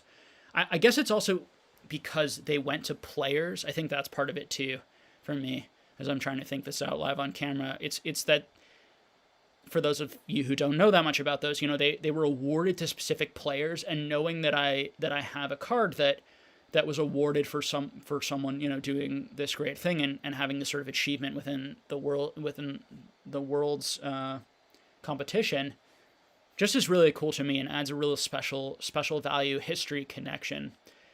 I think if Evolutions becomes really does, to the point we're talking about today, like if Evolutions keeps going up in price and it becomes extremely valuable and people do open a ton of it, right? Like the YouTubers do open a lot of it because they get the revenue and people watch. Like if Evolutions becomes as popular as some of these base, if opening Evolutions makes people almost as much money as opening like base set unlimited packs, you will see YouTubers spend the $1,000, the $2,000 a box to open it if people will tune in and watch it. And if they do that, that will hold the market up, like it held the market up in a lot of ways, I think, with the vintage product. So yeah, so a lot of it is going to depend on like how excited are people to see Evolutions packs opened. Because I do think the pre-release Evolutions Charizard value will be in some ways tied to the value of Evolutions and the importance of Evolutions. If that makes sense to people. It's a good question though. And then, yeah, you were saying there's a similar pre-release Charizard in the Vivid Voltage.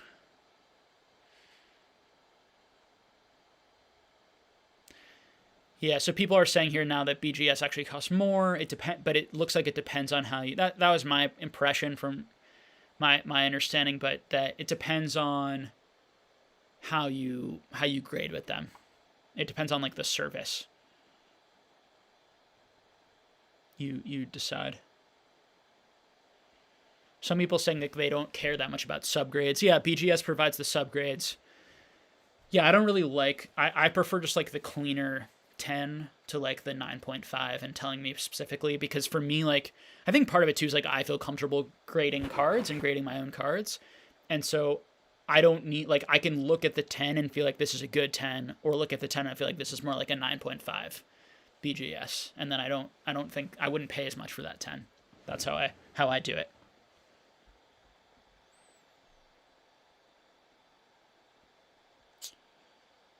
Okay. So we've got about 15 minutes left, guys.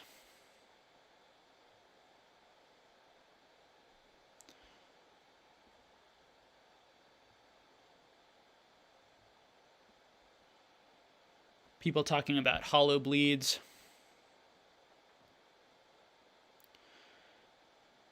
So Yu-Gi-Oh! Boy UK asks, I have a first edition Shining Gyarados in my collection, which I've had for years. What sort of price should I sell for, or should I keep hold of it?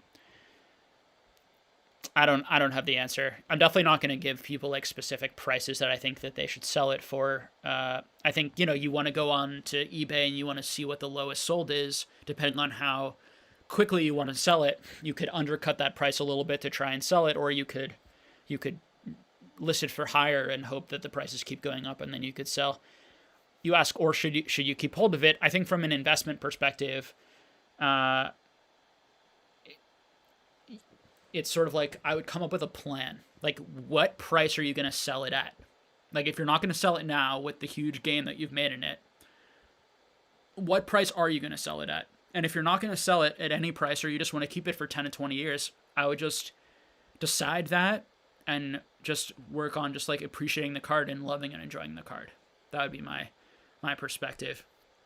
No one has a crystal ball in terms of telling you when the market has peaked and when it's going to come back down.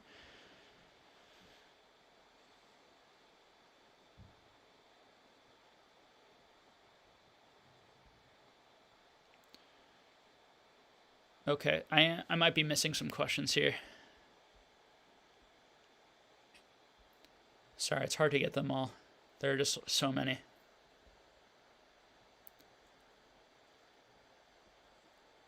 So Steinfeld looks like he's asking me some questions like what's my favorite card, what's the most expensive card I own, these sorts of things. So I'm not even sure what the most expensive card I own is right now because prices are all over the place. I own some expensive cards. I own some trophy cards and things like that. And I also own a lot of like first edition base hollows, and I own like PSA 10, like some Neo really low pop hollows. I own a bunch of the 10s in Skyridge and Aquapolis and Expedition. Those are all very valuable. Yeah, I own a lot of the Shinings. I own yeah. And the Gold Stars, like I have a number of those, and some of those I have in PSA 10 that are pretty low pop. Those might go for a huge amount. I mean, some of the set cards right now might be going for more than the trophy cards, than some of the trophy cards, which is like part of why I think the trophy cards are very undervalued at the moment compared to those.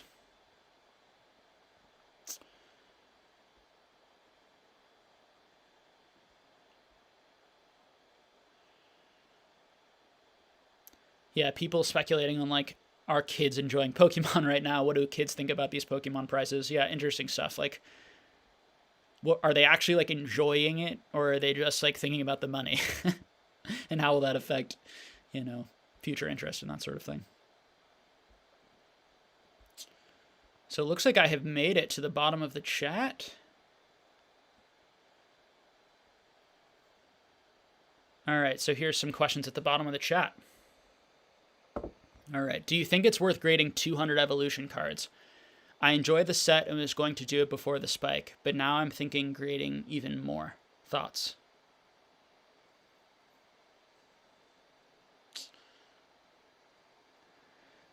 Yeah,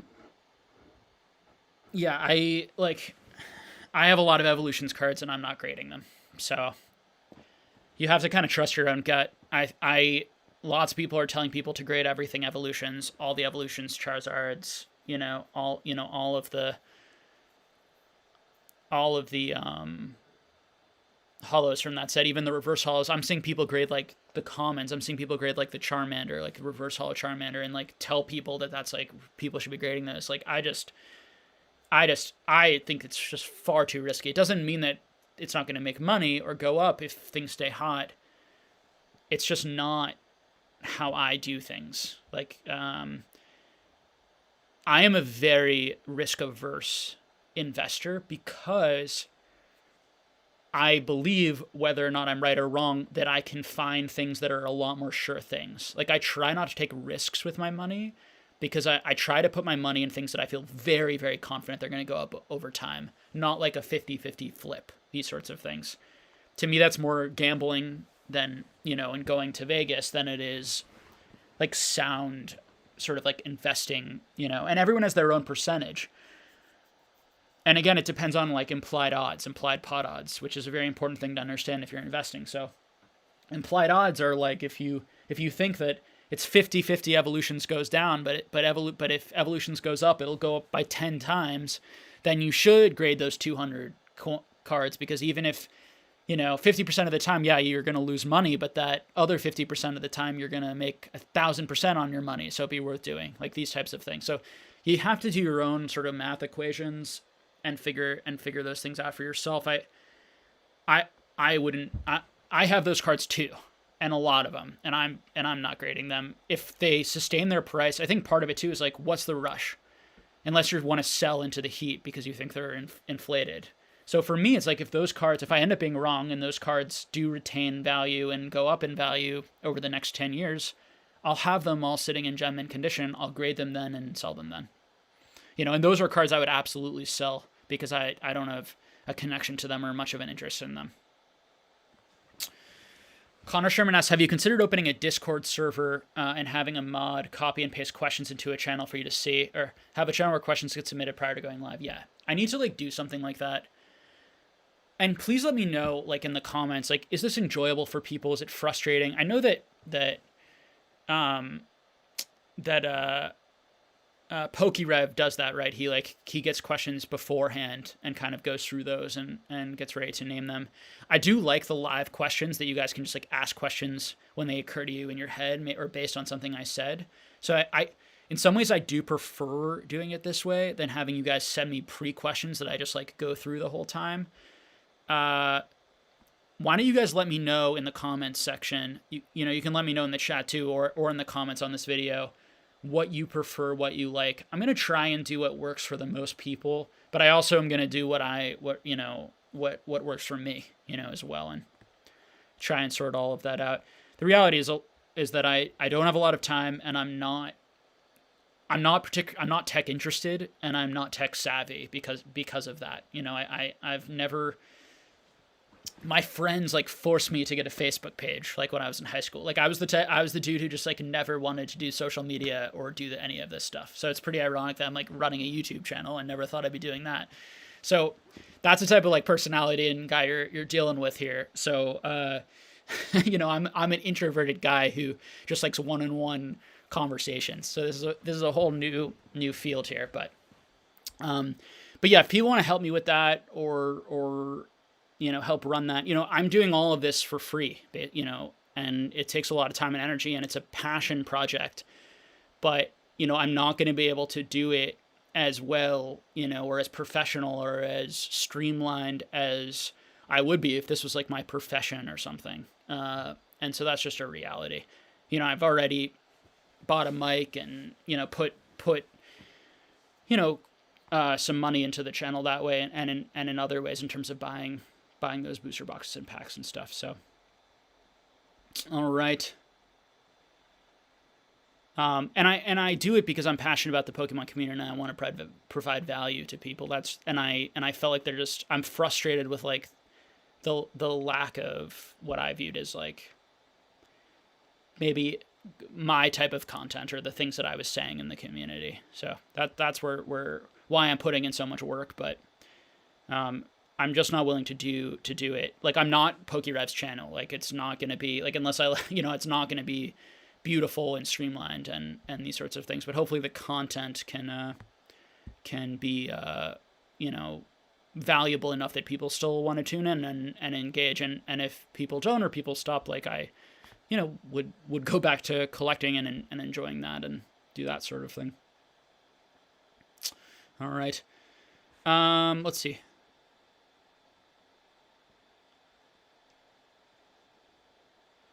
So people are asking like why the staff Charizard is listed for so much. Radazor says, yeah, shares the same sentiment on trophy cards. Yeah, honestly, like if I had a lot of money to spend, so some of the best trophy cards in the hobby are coming up on the PWCC auction block this month. If I had the money to spend, I would be buying those cards. Unless they go for way over the prices I have in my head of where I view them. Such a much better place to put your money, in my opinion, right now than anything else. In terms of enjoyment for me, the rarity, the scarcity, the coolness, the history, and also the so little risk. I think there's so much less risk in those cards. Of course, there's still a lot of risk. You're buying a piece of cardboard for $50,000, $60,000, $70,000, $80,000, $100,000, depending on how high they go. But there just are so few of those in the world, and they're with wealthy, rich people who never need to sell them. And when we look at other collectible hobbies and the prices that certain things reach in those hobbies, like that's nothing. Like the prices that these things are at right now are nothing for how few of these there are in the world. And I think it's, as I said on the last stream, I think it's completely possible that Logan Paul. I mean, we already saw Logan Paul like buy that fake on Instagram, buy that fake Illustrator. Whether or not that was real or not, I don't really know what happened there. Whether it was real in terms of him knowing that it was fake and doing it as a joke or not, but I think that if they stay interested and engaged, they'll go to the trophy cards. They have the money to do it. That's the natural place for them to do it. I wouldn't be surprised if some of them bought those trophy cards in this auction, and those trophy cards go for huge amounts, and if they already start going into them. And trust me, as soon as Logan Paul shows that trophy card on his channel and talks about it, if he does, like the amount of awareness and eyes and trust that people are going to have in those is going to be huge. So people want to know my email. So I'm not doing email. I'm actually just doing the Instagram, but you can message me there, and I do try to answer people's messages, and it's Pokenomics with an underscore at the end. Okay. Did you open any of your Harry Potter booster box, or can you show us your Harry Potter cards collection? So I had a video where I showed a little bit of it. I really didn't plan that video out very well. I can definitely like show more of the collection and some of those cards. Yeah, I'm a big fan of those right now. I'm having a lot of fun. A lot of the things I'm frustrated with in Pokemon, they're not happening in Harry Potter. So I can get back to like sitting with the cards, filling out those binders, appreciating the art, appreciating the history, thinking about my childhood, thinking about reading those books, what those things meant to me.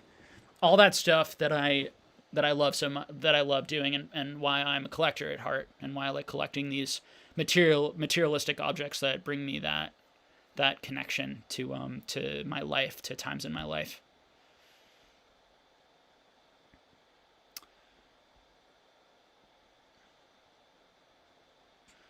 Oh, Connor Sherman's saying donated 199, said meant no harm, just feel bad. Oh no, no harm at all, man. Sorry if I came off as overly defensive. I'm sure that I'm sure that you guys, like, you've been nothing but kind and supportive to me and nice, and the vast majority of people have. I do get some messages sometimes that I think are a bit rude, and so maybe so I can maybe come off a little bit defensive, but I do think it's important for people to understand that, like, I am doing all of this to help people, and so some of the negativity or the stuff I get is frustrating, but it is part of this whole experience. And I do think that if you guys are willing, as I've said in my earlier videos, like, you guys should stop watching this channel if it doesn't provide you value. And so part of our agreement, or part of this, is you telling me what will provide you value, and then me trying to give that value to you. And so I think that, me getting that mic so we don't have the sound issues, or the sound is better, setting up a potential Discord where people can talk and engage, it's all like amazing ideas, and I would love to do it. I'm just not sure I have the time. And so it's sort of like, at some point, it's sort of like, is this kind of enough for you to stick around and listen to and engage with, or are you not getting enough value? And I'm not saying for you, Connor. Like, I didn't mean to answer that specifically at you, Connor. It's sort of it's a general thing that I think people, can figure out for themselves, if that makes sense. No, man, you've been, I recognize your name. I recognize so many people's names. People have, like, been so nice and supportive, and, I really appreciate it, and have their own opinions that differ from mine, and I like that. So, okay. So Yusei Booyah says, get some pre-questions, but then re-chat live would be more enjoyable, I think. Yeah. I think that we might be able to find a balance. And I will think about that this week for the next one.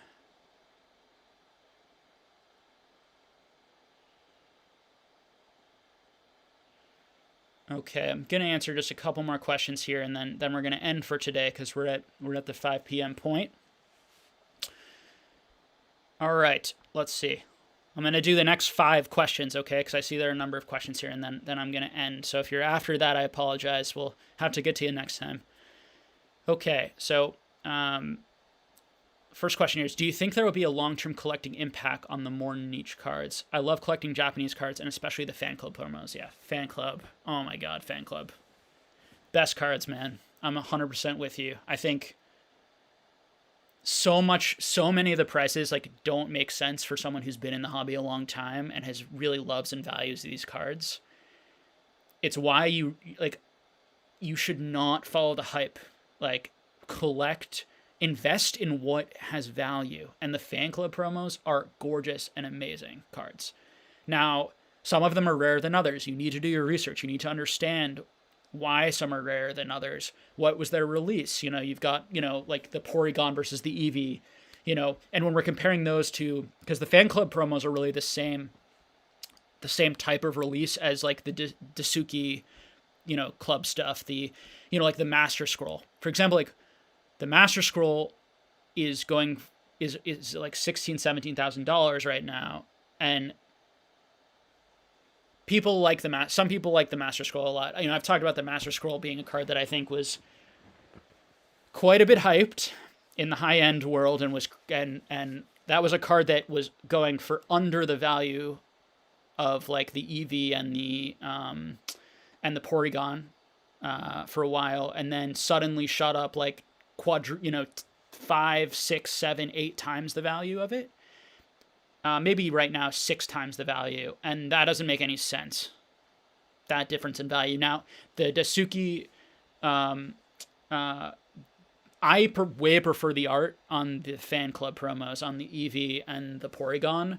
So I way prefer the art. They're older. You know, they have the old back. They're just much cooler cards for me personally. Now I do understand, and they actually have Pokemon on them. I'm not a big fan of the cards that don't have Pokemon on them. Like it's just a scroll. Now the scroll is beautiful in terms of the hollow pattern. So I need to be fair to that card. Like it is a beautiful looking card. It's just not something that I like feel a strong desire to own. And when we look at like the price difference there, it's interesting. That being said, that card is like better than a lot of modern or other things, like or set cards that shouldn't be going for as much. It's still like the Dasuki, that Master Scroll is a very rare card and is seemingly quite a bit rarer than the Eevee and the Porygon, although we don't know.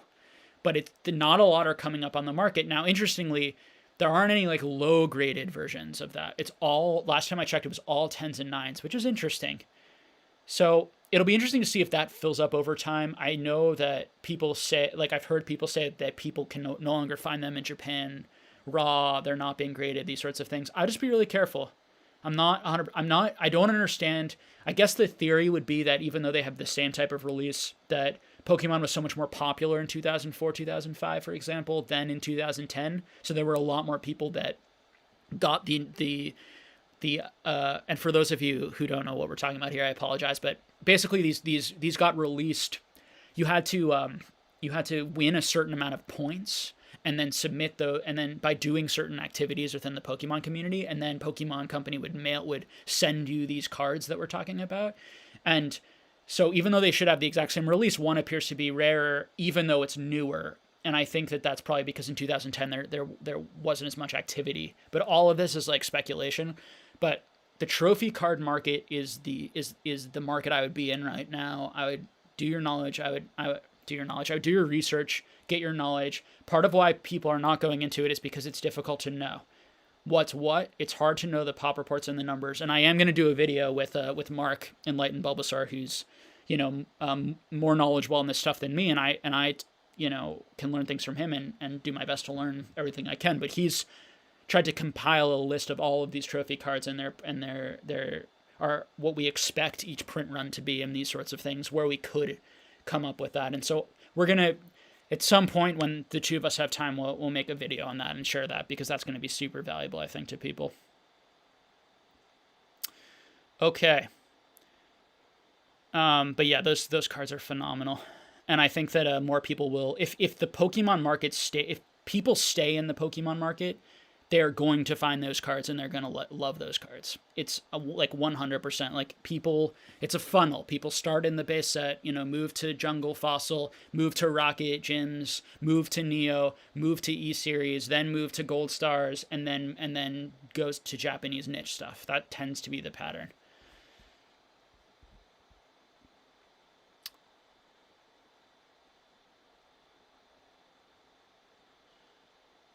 Let's see.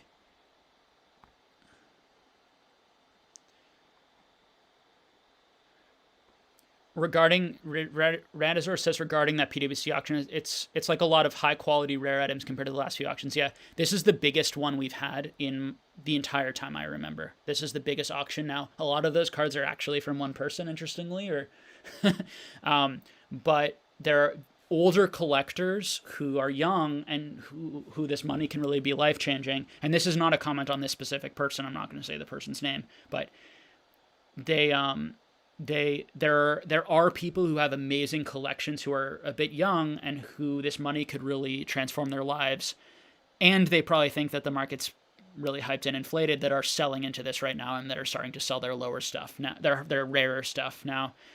And we've seen that. We've seen that in these Heritage auctions. There's another first edition booster box up I saw. I can't remember where, either Heritage or Golden somewhere.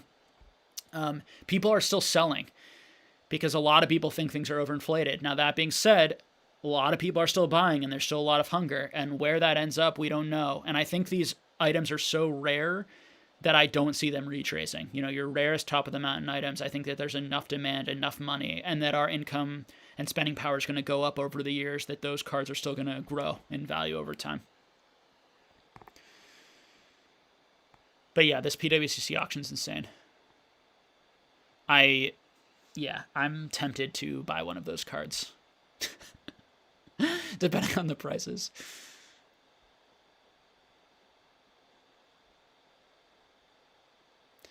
So Chartreuse says if Detective Pikachu never came out, we would not be seeing this explosion.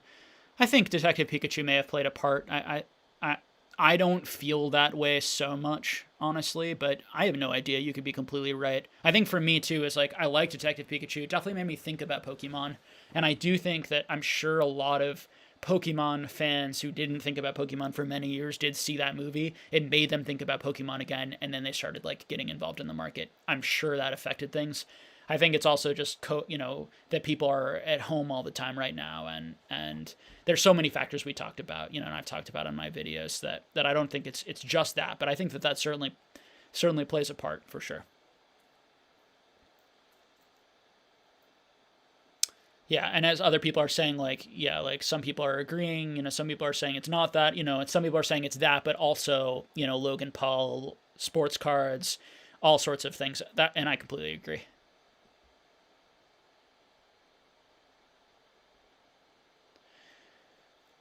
So Speed says, I personally feel like the people buying. So we're going to go for another 7 minutes and then I'm going to end, okay? Speed says, I personally feel like the people buying all the PSA cards. Hold on one second. Oh, I got a super chat. Appreciate you donating. Thank you very much. Really appreciate the answer. Very honest. I have the Master Scroll, funnily enough, but I prefer the fan club promos, especially Eevee and Porygon. Yeah, and what I would say is like the Master Scroll's a great card, okay? And I assume you also probably bought it like, well, I don't know this, but maybe you bought it too like when it was made more sense, I think, given the rarity and the difference between those things. I wouldn't say don't buy the Master Scroll right now. I would just say they're better trophy cards that I think have better art, more interesting. Now the art is so debatable because I get why people like absolutely love that card, who genuinely love that card because it has so much shine on it.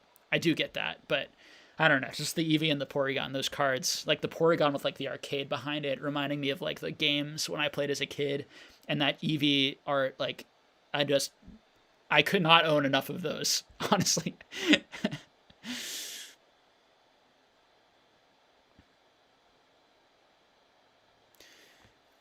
Yeah, so some people are saying that Logan's reaching out for an illustrator trying to find one. Yeah, I'm sure that's true. I mean, it just makes sense. It's whether he's like really into Pokemon or not, like and I'm sure he is, but he also wants to be a market maker, and how is he going to be a market maker? He's going to own a Pikachu illustrator, and he's going to, and for Scott, it's a great marketing for his trophies and for his relationship and for his name and these sorts of things as the high end trophy, so there are a lot of these win-wins going on for people that I think are fairly common sense.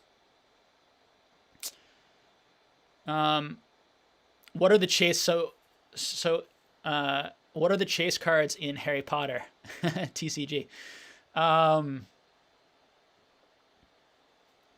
So I know that there's some like pretty rare promos. The chase cards that are actually in the set, I mean, there's nothing like right now that's like extremely difficult to find outside of probably Chamber of Secrets, which is the rarest box. Because for whatever reason they just didn't like print as much of that, probably because the game was dying at that point.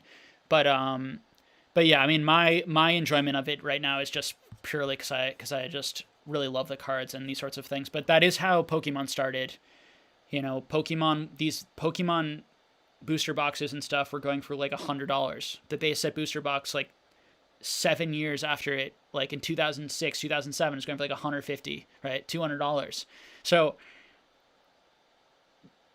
what can happen is if people get really interested in things, they can start opening it, they can start reducing the amount of it, and things can really blow up. Now, there's a lot of reasons why that won't happen in Harry Potter and why it did happen in Pokemon. One, there was a committed group of people really pushing Pokemon over the years. Pokemon was continuing to make cards, engaging kids. Pokemon is the biggest franchise in the world, makes a lot more money than Harry Potter, but Harry Potter still is a huge franchise with lots of popularity. There's a big video game coming out. Like, there never say never with things in terms of that, but you're always safe if you buy what you love and if you buy things that where the value is there for you, and that's what I'm doing with those purchases. What is the base set booster box for Harry Potter? The base set booster box for Harry Potter is the oh my god, what's the name of it? I've always just have been just referring to it as the base set booster box. It's the one with like Hogwarts on it. And I own a few of those boxes because I got them all at once for a cheap price. And the question before, am I opening it? Yeah, I've opened some of it. So Quidditch boosters are very cheap because it seemed to have been the box that was printed way more than the other boxes. And I'm not sure if it was printed way more than base. I think all of this is speculation, but base is more popular because it's base set. Quidditch was a small set. There were only like 70 some cards, I think, or 80 some cards. I'm no Harry Potter expert. I need to do a lot more Harry Potter research before I, talk in depth in anything there. So I think that I am going to, $45 for them. There are places you can get them for even cheaper right now. But $45 is a better price than eBay for sure. eBay is pretty sold out of a lot of those, or people have really raised the prices on those. They're so, we'll see. I mean, dead TCGs, there haven't been any in my mind that have become extraordinarily valuable or anything like Pokemon's value or Magic the Gathering's value, but yeah, I mean, you just never know how life is going to work out with these sorts of things, but I certainly would not be predicting that. I think that there's very little reason to think that will happen. I think with Dragon Ball Z, I've also been looking into some of those cards in part because they have really good value. I love Dragon Ball Z, and also Dragon Ball Z is still making a card game, Dragon Ball Super. And I wouldn't be surprised if Harry Potter comes back and makes a card game at some point. So I'm going to end the stream there. Thank you all so much for joining. Oh, Bad Heaven just donated $5 or did a super chat $5. Really appreciate that. Thanks for taking your time to answer questions and giving us your insight about the hobby. Though you don't have any requirement, is appreciated. Thank you very much. I appreciate you guys listening and spending the time with me, and I hope each of you guys got some value and some stuff to consider for yourselves. All right. And for the next time, leave me some comments about how we could maybe better structure this, and we'll figure it out in the future. Okay. Hope Tommy Lee also donated $1. Thanks, Tommy Lee. Really appreciate that. Okay. So I'll see you all next time.